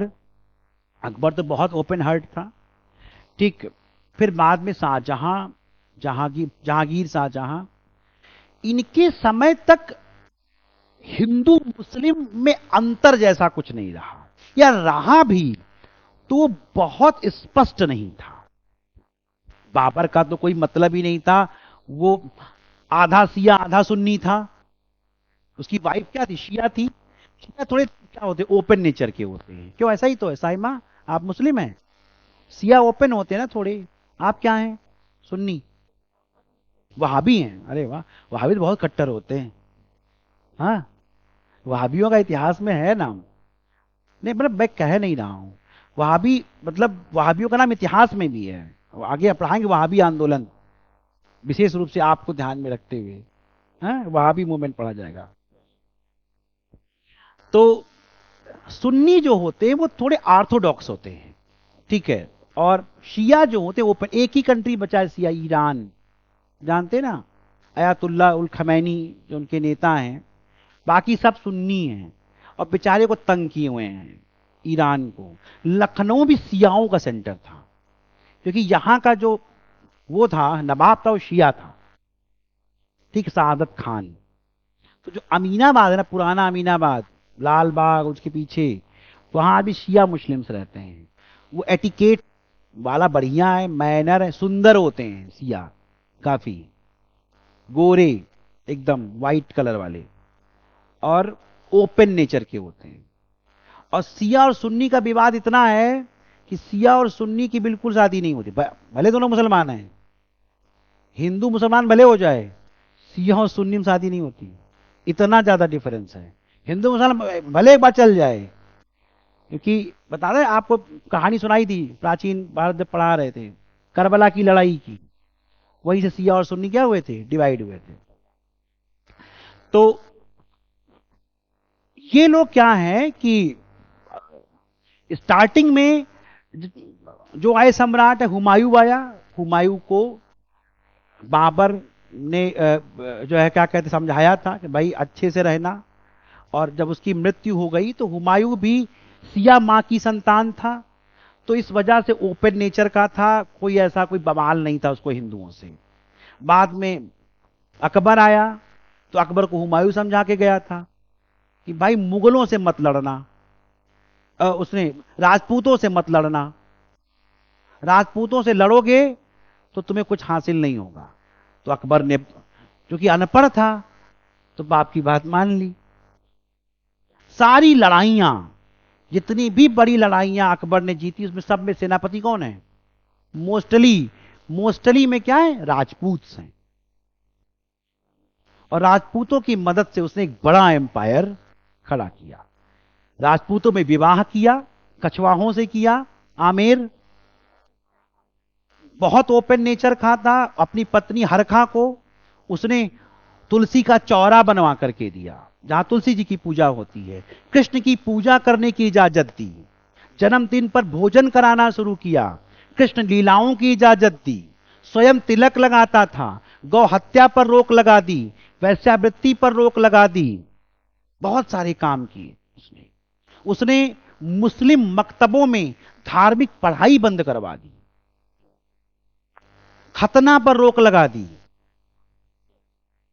बहुत सारे काम किए उसने। उसने मंदिरों को दान दिया, मंदिरों की यात्राएं की, तीर्थ यात्रा कर हटा दिया। बहुत ओपन हार्ट था। और इसकी वजह से एक कंपोजिट कल्चर बना इंडिया में, जिसे हम इंडो इस्लामिक कल्चर कहते हैं। इंडिया और इस्लाम का एक बढ़िया मेल मिक्सअप, एक शरबत तैयार हुआ जो बड़ा मीठा था। और हम बड़े फक्र से एक दूसरे के साथ रहते थे। कोई समस्या नहीं थी मुसलमानों से। आप खुद सोचिए इतिहास में कि 98% हिंदू हैं, 99% आबादी हिंदू की है और शासक मुसलमान है। ये पॉसिबल है आज की पॉलिटिक्स में? जहां की पॉलिटिक्स में ओबीसी हावी है, वहां ओबीसी है। जहां मुसलमान हावी, वहां मुसलमान सत्ता में रहेगा। लेकिन उस समय 98% हिंदू हैं और शासक मुसलमान हैं।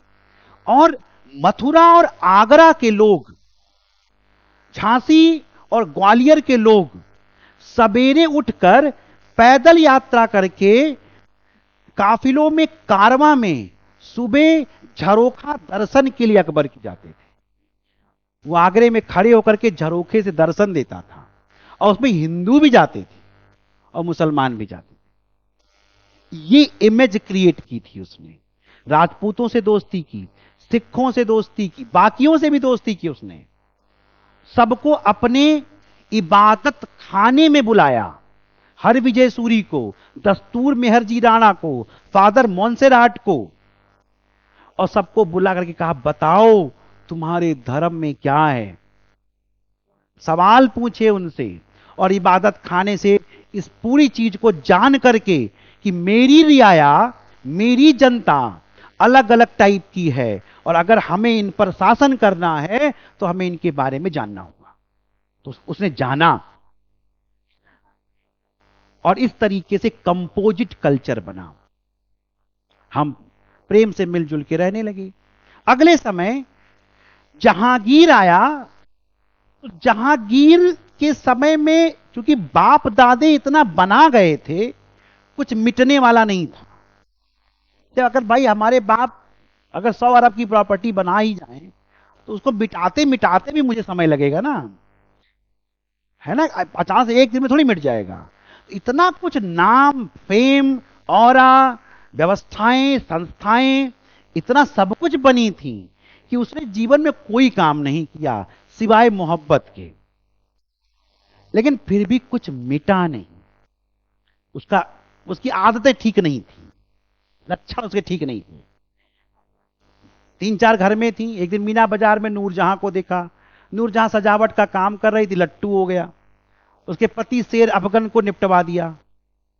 शेर अफगन की उसको उपाधि दी थी, पति को मरवा दिया, और कहा कि प्रपोज, मतलब समझ ही सकते हैं ना, शादी वादी कर ली होगी अपना दोनों। नूरजहां के साथ में सबसे अच्छी बात क्या थी, वो एक तो बहुत ओपन हार्ट थी, और एक्चुअल सत्ता जहांगीर ने कभी चलाई ही नहीं, वही चलाती थी। उसे अ प्रिंसेस विदाउट क्राउन कहते हैं, बिना ताज की मलिका, शासिका कहते हैं।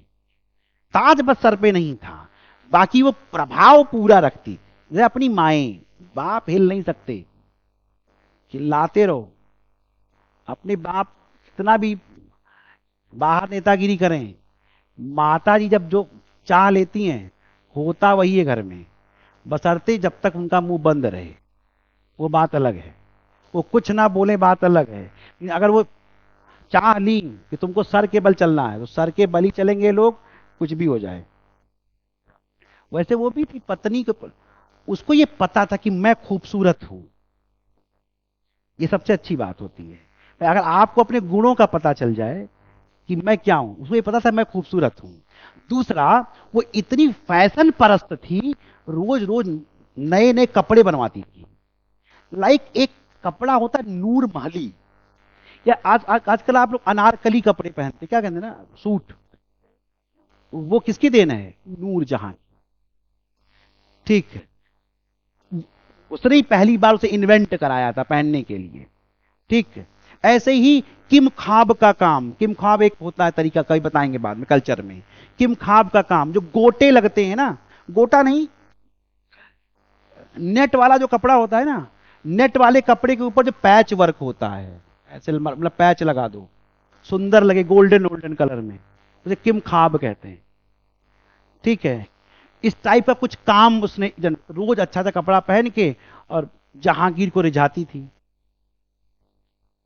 जहांगीर बेचारा, उसने लिखा है कि मुझे आधा सेर शराब और 1 सेर मांस दे दो, बाकी तुम लोग जानो, तुम्हारा काम जाने। तो उसका प्रशासन में कोई प्रभाव ही नहीं था, तो कुछ बदला नहीं। जैसा हिंदू मुस्लिम एकता जो है क्या क्या चल रही थी, कोई वैमनस्य नहीं पैदा हुआ। शाहजहां आया, शाहजहां के समय में रिलीजियस पॉलिसी में डिक्लाइन शुरू हुआ, कमजोर पड़ी, बातें गड़बड़ होने लगी। शाहजहां ने कई ऐसे काम किए जिसकी वजह से मुसलमानों को, हिंदुओं को बुरा लगना शुरू हुआ। कुछ नए कर इंपोज करना, ठीक है, और इसके अलावा मंदिरों के खिलाफ काम करना, ठीक है, ब्राह्मणों के खिलाफ काम करना।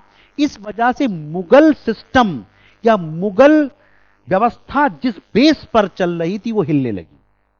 लेकिन शाहजहां के समय में भी उसकी बदतमीजियां या उसकी गड़बड़ियां बहुत उजागर नहीं हो पाई। लेकिन औरंगजेब एक कट्टर सुन्नी मुसलमान था, वो पढ़ा लिखा था और वो चाहता था कि शासन कुरान पर चलेगा।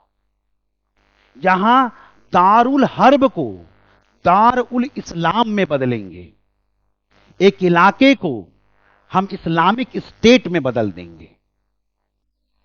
और उसने जितने भी काम कुरान के हिसाब से बैन हैं, तुम लोग भी कुरान पढ़ते हो ना, कुरान तो पढ़ते ही हो ना, वहाबी या अहमदिया कोई भी कुरान सब पढ़ते हैं, ठीक है। तो जो भी कुरान जो लोग हैं, मतलब जो उसमें गड़बड़ियां हैं या जिनको बैन किया गया, रोका गया है, वो काम अब साम्राज्य में नहीं होंगे। संगीत पर प्रतिबंध पूरे राज्य में, जुए पर प्रतिबंध, चलो अच्छी बात, जुए पर लगा दिया। और भी ऐसे बहुत सारे नए कर इंपोज करना, अलग अलग टाइप के, मंदिरों को तोड़वाना, हिंदुओं के विरुद्ध अभियान, हिंदू राजाओं के विरुद्ध अभियान बड़े बड़े कर, अब चाहे उसको राजनीतिक परिस्थितियां कहें या उस समय का उसका अपना भाग्य, मराठों से लड़ रहे हो, जाटों से लड़ रहे हो और उत्तर भारत में भी लड़ रहे हो, तो इससे क्या हुआ, हिंदुओं का दिमाग थोड़ा खिसकने लगा उधर। औरंगजेब राजपूत शासकों को शक की निगाह से देखता था, शक्की दिमाग का था। हालांकि सबसे अधिक राजपूत सरदार औरंगजेब के समय में ही थे परसेंटेज वाइज, इसके बावजूद भी औरंगजेब इनको शक की निगाह से देखता था। तो शक करते करते क्या हुआ, शिवाजी को कैद किया गया था जयपुर भवन में, आगरा में, और जय सिंह को जिम्मेदारी दी गई थी, और बाद में शिवाजी वहां से स्केप कर गए वहां से। तो जिम्मेदारी किसकी हुई, जय सिंह के लड़के की, जय सिंह के लड़के क्या नाम था, राम सिंह संभवतः, उसको जिम्मेदारी दी गई थी। बाद में वहां से निकल गए, तो आरोप लगाया उसने कि तुमने शिवाजी को भगा दिया, तुम लोग भाई भाई बन गए यार, ठीक। उधर संभाजी शिवाजी के लड़के, जब शिवाजी की मृत्यु हो गई 1680 में, तो संभाजी क्या बने, नए छत्रपति बने। संभाजी दिमाग से पैदल थे एकदम, सही बताएं तो दिमाग तो कभी लगाए, लेकिन मजबूत थे और थोड़ा मुंहफट टाइप के आदमी थे। औरंगजेब के दरबार में गए और उसकी लड़की को ही कहा कि उठा ले जाएंगे उसको, ठीक। उधर पैगंबर को गालियां दे दी या उल्टा कहा, बुरा भला कहा, उसको गुस्सा आ गया, तो कहा इसको मार डालो। तो अभी क्या हो रहा है कि इससे हिंदुओं को लग रहा है कि एक हिंदू राजा की हत्या हो रही है, और इससे हिंदू आबादी जनता मुगलों से, मुगल सम्राट से दूर होने लगी। लोगों के मन में सवाल खड़े होने लगे, और जो सपोर्ट था हिंदू जनता का, अब तक हम मानते थे भाई मेरा बादशाह है, और बादशाहों से मतलब कहां होता था, को नृप होई हमें कहानी, राजा कोई हो हमारे जीवन में क्या बदलेगा। अब पीएम मोदी हो या राहुल हो, प्रियंका हो, खुजलीवाल हो, क्या मतलब, हमारे सेहत में क्या फर्क पड़ता है। तुमको बाबू बनना है आईएएस, हमको अपनी नौकरी करनी है, उसको किसी का और इनको जज बनना है, सबका अपना अपना एरिया, अपना अपना काम है। मोदी रहे चाहे कोई और रहे, तो कौन नृप हो हमें कहानी, राजा कोई हो, हमें कोई कोई दुख नहीं। तो हिंदू जनता भी कोई बहुत मतलब नहीं था, लेकिन जब विषय धार्मिक होने लगा, मंदिर तोड़े जाने लगे, कर लगने लगे नए नए, तो हमें कष्ट होने लगा, और फिर हमने वो सपोर्ट जो था उसे हमने खींच लिया। और मुगल सत्ता, मुगल दरबार में भी जो राजपूतों का सपोर्ट था, तो इससे मुगलों का पतन का रास्ता। दरबार में जो सपोर्ट था राजपूतों का, जिस पिलर पर मुगल साम्राज्य खड़ा था वो पिलर ही ढह गया, तो मुगल सत्ता का पतन होना ही था। ये तो कुछ क्या है, सामान्य कारण है। लेकिन देखिए एक बात और बताएं, सामान्य कारण एक चीज है, सामान्य कारण जनरल कॉजेज तो ही हैं, लेकिन कुछ आपको बता दें स्पेसिफिक कॉजेज हैं। आइए इस पर बात करते हैं। देखिए स्पेसिफिक कॉजेज का मतलब यह होता है जो सिर्फ मुगल साम्राज्य के पतन के लिए जिम्मेदार। देखिए सबसे बड़ी बात, विद्वान इरफान हबीब और अतहर अली ने इस पर बड़ा काम किया है। दो नाम याद रखिएगा कहीं कोट करना हो तो। इरफान हबीब और अतहर अली मुगल सिनेरियो के संदर्भ में इकोनॉमिक फैक्टर पे काम करते हैं। उनका कहना यह है कि बाकी कारण तो भाई थे ही, लेकिन सबसे बड़ी बात है, एक उन्होंने कहा कि जागीरदारी संकट आया, जागीरदारी संकट या जागीर क्राइसिस आई। अब ये क्या है? ऐसे अतहर अली का कहना है कि कृषि संकट खड़ा हुआ, कृषि संकट खड़ा हुआ और इसकी वजह से मुगल साम्राज्य का पतन निश्चित हो गया। जागीरदारी संकट क्या है? आपने पढ़ा होगा कि मुगलों के समय में, जब मेडाइवल में आपने पढ़ा होगा कि उनके यहां पर एक जागीरदारी सिस्टम पनप रहा था या मनसबदारी सिस्टम पनपा था, मनसब व्यवस्था पनपी थी। तो कोई भी राजा जिसको एक्वायर किया जाता था तो उसका इलाका क्या एक तरीके से भाई मुगल सम्राट का हो गया, भले ही उसे अपने इलाके पर रहने दिया जाए। मान लो एग्जांपल, ए कोई शासक है और इस ए शासक के ऊपर किसी ने, अकबर ने आक्रमण किया और इसके ऊपर अधिकार कर लिया। अधिकार करने के बाद कहा कि ये राज्य मेरा है, लेकिन हम कुछ कह नहीं रहे, तुम यहां के राजा हो तो तुम राजा बने रहो, मस्ती से रहो, कोई दिक्कत नहीं है। हाँ कुछ चीजें अगर हमें चाहिए होंगी तो हम ले लेंगे, लाइक लॉयल्टी हमें चाहिए, हमें सुप्रीमेसी चाहिए तुम पर, और तुम्हारी सेना अगर हमको आवश्यकता होगी तो हम बुलाएंगे। ये 3-4 चीजें हमको चाहिए होंगी तो ठीक है, लेकिन तुम अपने क्षेत्र पर बने रहो। इसी तरीके से आप देखते हैं कि जब भी किसी राज्य को मिलाया गया तो उसका क्षेत्र भी सम्मिलित हुआ। दरबार में जो लोग काम करते थे, कर्मचारी या सरदार या बाकी लोग, उनको 2 तरीके से वेतन दिया जा सकता है, या तो हम कैश में दे दें या हम उन्हें क्या दे दें, लैंड दे दें। भाई ये लैंड है, इसे तुम ले लो, इस पर जो रेवेन्यू कलेक्ट होता है, जो पैसा आता है वो तुम ले लो, ठीक। हम अलग से एक स्पेसिफिक अमाउंट तुम्हें हर महीने साल भर में नहीं दे पाएंगे। लेकिन हुआ क्या, औरंगजेब का समय आते आते, कैश तो मान ही लो कैश कोई देता नहीं था, ठीक है, औरंगजेब का समय आते आते जागीरदारों की संख्या बढ़ती गई। उसने खूब साउथ में विस्तार किया था, पूरब में विस्तार किया था, तो दरबार में नए नए लोग शामिल होते गए। जमीन तो उतनी ही रहेगी, जमीन तो बढ़नी नहीं है, जागीरदार ज्यादा हो गए, जमीन कम हो गई। इसे हम जागीरदारी संकट कहते हैं। लेकिन बवाल इससे नहीं हुआ। बवाल किससे, समझिएगा, ये किताबों में नहीं लिखा है।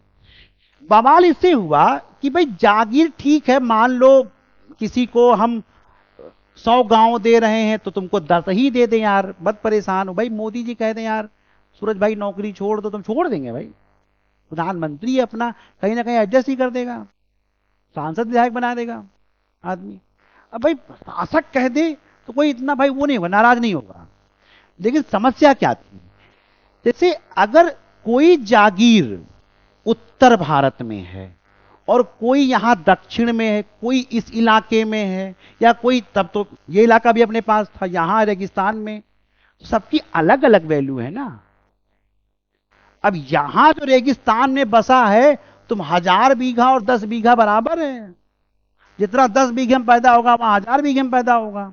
जितना रेवेन्यू वहां 10 बीघे में मिलेगा, यहां पर वहां 100 बीघे में मिलेगा रेवेन्यू, ठीक। सब चाहते थे कि गंगा यमुना के दोआब में अवध वाला जो इलाका है ना, वहां जागीर मिले, पंजाब में जागीर मिले, ठीक। इधर कुछ और इलाके उपजाऊ, वहां जागीर मिल जाए, तब तो ठीक है। तो दरबार में गुटबंदी शुरू हो गई सम्राट से कि हम कान भरेंगे, तुम कान भरोगे, तुम कान भरोगे, अपने लिए हम अच्छी अच्छी जागीरें ले लें। स्पेसिफिक रूप से जागीरदारी संकट ये थी। अच्छी जागीरों, सिर्फ जागीरों नहीं, अच्छी उपजाऊ और मैदानी जागीरों के लिए, ठीक है, ये एक संघर्ष शुरू हुआ और इसे दरबारी गुटबंदी ने जोर पकड़ा। सब सब सम्राट का खास होने का प्रयास कर रहे हैं और इसकी वजह से दरबार बहुत भागों में बंट गया। ईरानी दल, ईरानी लोग इकट्ठा हो गए। जो दरबार में ईरानी शिया मुस्लिम थे वो इकट्ठा हो गए, गुट बना लिए कि हमारा प्रभाव सम्राट पे होना चाहिए। हिंदुस्तानी दल, हिंदुस्तानी मुसलमान इकट्ठा हो गए। ठीक ऐसे ही तुरानी दल, जो लोग आए थे उधर से तुरान से, वो इकट्ठा हो गए। ठीक है, और अफगानी अलग इकट्ठा हो गए। सब गुट गुट बना करके और सम्राट को प्रभावित करने का प्रयास कर रहे हैं, एक दूसरे को लड़ा रहे हैं। जब दरबार में यह चलेगा तो तुम बाहर वालों से जीत पाओगे? नहीं पॉसिबल था। और इसकी वजह से जागीरदारी संकट ने मुगलों के पतन का रास्ता स्पेसिफिक रूप से तैयार किया। दूसरा, कृषि संकट पैदा हुआ। आप 1707 के बाद में देखिए, जितने बड़े अकाल पड़े हैं वो 1700 के बाद के हैं। स्पेशली उपजाऊ इलाकों में, बंगाल, बिहार में, यूपी में खूब सारे अकाल भी पड़े। उधर आप देखते हैं कि मुगल जो थे वो स्टार्टिंग में जो व्यवस्था 1600 में थी वो तो भाई ठीक थी। पूरा संसार या यूरोप प्रगति कर रहा था, पुनर्जागरण हो चुका था, वो नई नई मशीनें बनाने लगे थे, नई व्यवस्थाएं बनाने लगे थे। ठीक है भाई, आप देखें औद्योगिक क्रांति होने लगी, स्टार्ट नहीं हुई थी लेकिन उसकी एक पृष्ठभूमि तैयार हो रही थी यूरोप में।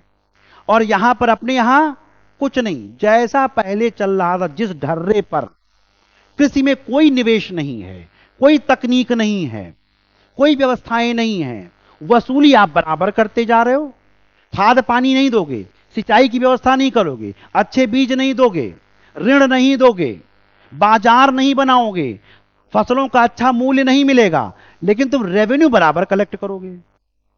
इसकी वजह से किसानों का विरोध शुरू हो गया। जाटों का विरोध इसका सबसे अच्छा एग्जाम्पल है। जाट एक एग्रेरियन कम्युनिटी थी और उसने आगरा और मथुरा और क्या कहते हैं, ग्वालियर के क्षेत्र में बहुत बड़े पैमाने पर संघर्ष इन लोगों के साथ शुरू कर दिया। तो इन लोगों ने कृषि वगैरह में कोई निवेश नहीं किया और इस वजह से कृषि संकट आया। और जब कृषि संकट आया तो रेवेन्यू कम होने लगा। रेवेन्यू कम होगा, कमाई कम हुई तो व्यवस्था तो वैसे ही डिस्टर्ब हो जाएगी। सब राज्य की कमाई जब कम हो गई तो व्यवस्था तो डिस्टर्ब हो ही जानी है। और इस तरीके से मुगलों के पतन का रास्ता तैयार हो गया। इन कंक्लूजन समअप करें, ये सब कारण तो थे ही, जनरल एंड स्पेसिफिक। हम बताते हैं कुछ जो ऐड ऑन करना है आंसर्स में। मुगलों का पतन कोई जनरल प्रक्रिया या स्पेसिफिक प्रक्रिया से हटा करके भी देख सकते हैं। जिस दौर में मुगल थे उसमें केवल मुगल ही नहीं मिट रहे थे, बाकी भी मिट रहे थे वर्ल्ड में। क्यों? कहां गया कलम? जो भुलक्कड़ आदमी है, कहीं ऐसा ना ले के चले जाएं। हैं? सही बहुत भूलते हैं भाई, पता नहीं कौन सी दवाई खाते हैं। आपने नाम सुना होगा ऑटोमन साम्राज्य का, सल्जूक्स का, ठीक है, और भी मुस्लिम एम्पायर हैं। इधर अपने क्या हैं, मुगल एम्पायर हैं। ये सब के सब 17वीं से लेकर 18वीं से लेकर और 20वीं सदी के बीच निपटे हैं, सब के सब। और इनमें सब में कॉमन क्या है, ये मुस्लिम थे, ये मुस्लिम थे। और मुस्लिम होने का मतलब क्या था? असल में इनके यहां पर चैलेंज क्या था? इनके यहां एक आसमानी किताब है, साइमा बुरा मत मानिएगा। हाँ, बुरा मत। इनका एक आसमानी किताब है, कहते हैं आसमान से आई है, अपने यहाँ भी है, ऐसा नहीं है। कहते हैं वेद ऊपर से गिराए गए हैं, अपने आप कम थोड़ी ना है। ठीक है, कहते हैं कि ये अल्लाह के वचन है, यही तो कहते हैं ना, प्रॉफेट मोहम्मद ने बोले। और वचन किसके हैं? राम के या अल्लाह के। हीरा नामक गुफा में बैठते थे, तो जो उन्होंने मैसेंजर से कहलवाया वही क्या है? कुरान है। और इसमें कोई आदमी परिवर्तन नहीं करेगा अभी का, ये बदलना इनको है ही नहीं। जो धर्म 600-700 ईस्वी में आया था, उस समय की परिस्थितियां क्या थी, उसमें ये कोई परिवर्तन करने को तैयार, क्योंकि उसमें उसमें कोई बदल ही नहीं सकता, उसमें इसमें कोई भी अमेंडमेंट हो ही नहीं सकता है। तो ये उसी ढर्रे पर तब से अब तक चल रहे थे। आप देखिए, इसी दौरान यूरोप में रेनेसा हुआ, पुनर्जागरण हुआ, वहां पर सब कुछ नया नया आ रहा है। नई शासन पद्धति आ रही है, नए प्रकार की सैनिक व्यवस्था आ रही है, नई कानून व्यवस्था आ रही है, नया रेवेन्यू सिस्टम आ रहा है। यही सब तो हो रहा था, यूरोप में बदल रहा था। उसे इंडिया में भी इंप्लीमेंट किया गया। कौन सा? जागीरदारी, महालवाड़ी, रैयतवाड़ी, इंडिया में भी अंग्रेजों ने इंप्लीमेंट किया था। सब कुछ, रेलवे आ रहा, ट्रांसपोर्ट सिस्टम बेहतर हो रहा है, साहित्य और कला में बदलाव हो रहा है। ये उसी अपने पुराने ढर्रे पे जी रहे हैं। तो जब तुम समय के हिसाब से बदलोगे नहीं, किसी चेंज को एक्सेप्ट नहीं करोगे, तो आपका मिट जाना तय है। इन्होंने किसी सामाजिक, आर्थिक, राजनैतिक, नैतिक, तकनीकी किसी परिवर्तन को ये एक्सेप्ट करने को या जानने को ये बिल्कुल इच्छुक नहीं थे। बाकी आगे निकल गए, ये पीछे रह गए। इनका पतन नहीं हुआ, बागी आगे बढ़ गए। वो रेस में आगे आगे चले, ये पीछे रहे।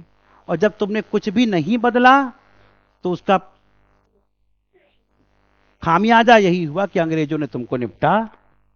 लास्ट ही तो अंग्रेजों ने ही निपटाया ना, और मुगल साम्राज्य का पतन हो गया। कोई सवाल? सवाल पूछिए अब, कहीं से भी, जहां से आपका मन हो। कुछ समझ में ना आया हो, कुछ पढ़ के आए हो, भैया दीदी दादा ने पूछा हो, किसी मास्टर ने पूछा हो, पूछ लीजिए।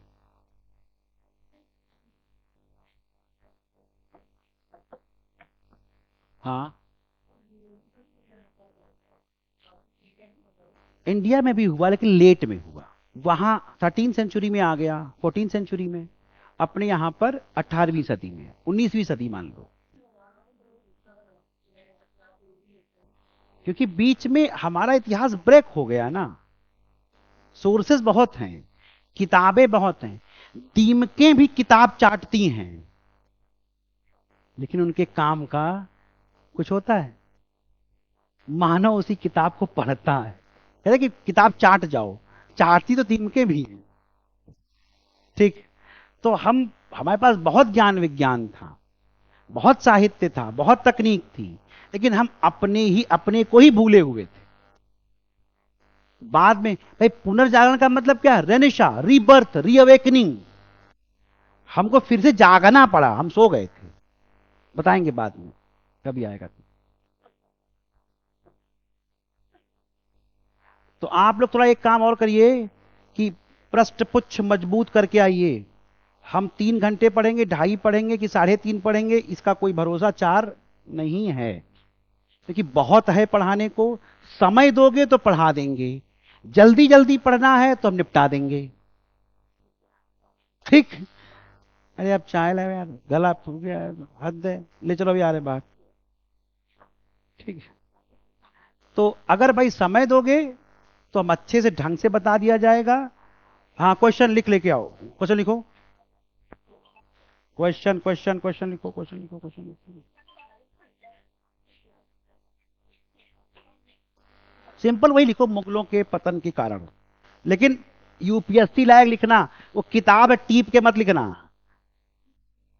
और हेडिंग डाल डाल के नहीं लिखना, कल बताएंगे लिखना भी। हेडिंग डाल डाल के नहीं लिखना है। हाँ, ऐसे कि मतलब ये कारण वो कारण, किताब टीपना मत, किताब से पढ़ लेना पहले खूब पढ़िए, पहले लिखिए अपने मन से। आप एक बार 10 बार पढ़िए किताबें, 10 किताबें पढ़िए, और इंटरनेट से मत लिखिए। आराम से गूगल पे डाला मुगलों के पतन के कारण, क्लिक किया, पहला वाला आ गया, पहला वाला सब देख लेंगे, तीसरे पे आते हैं। ये नहीं, आप अपनी ओन लैंग्वेज में आराम से लिखिएगा, जैसा भी लिख पाइएगा, उसमें कोई शर्म संकोच नहीं है कि हाँ हम लिखेंगे हमारा गड़बड़ हो जाएगा। अरे सब कुछ सही होता, तुम इतने विद्वान ही होते तो 3 घंटा बैठे क्यों सुनते हमको, अपने घर पे बैठे होते। ठीक है, तो लिखेगा, मुगलों के पतन के कारणों को स्पष्ट करिए। Describe the causes of the Mughal decline. Decline, ठीक है। सिंपल सा एक अभी लिखिएगा, आगे फिर और अच्छे क्वेश्चन बोलेंगे, अभी सिंपल सिंपल लिखिए। ठीक। या कोई क्वेश्चन अगर 2020 के मतलब यूपीएससी मेंस में आया हो, इस टॉपिक से आया है, तो उसे भी आप लिख सकते हैं। आप लिख लाइएगा, मैं चेक करके आपको वापस करूंगा। ठीक। कोई समस्या? ठीक चल रहा है? सेटिस्फाइड हो? आजकल पूछना पड़ता है, क्या मैं संतुष्ट कर पाया तुम्हें कि नहीं, ये समस्या है सबसे बड़ी। अगर ये ना हो, पहले तो मास्टर पढ़ाते थे, कहते ठीक है पढ़ लिया, अब ये बार पूछना पड़ता है, भाई सेटिस्फाइड हो कि नहीं। तो कोई दिक्कत हो तो बताना भाई। हाँ, नंबर वंबर तुम लोग के पास है ही है, कुछ पूछना हो तो भाई पूछ लेना। ठीक है, तो कल मिलते हैं इसी चैनल पर। ये बिटिया किसी कॉपी अभी मैं दे दे रहा हूँ। Thank you.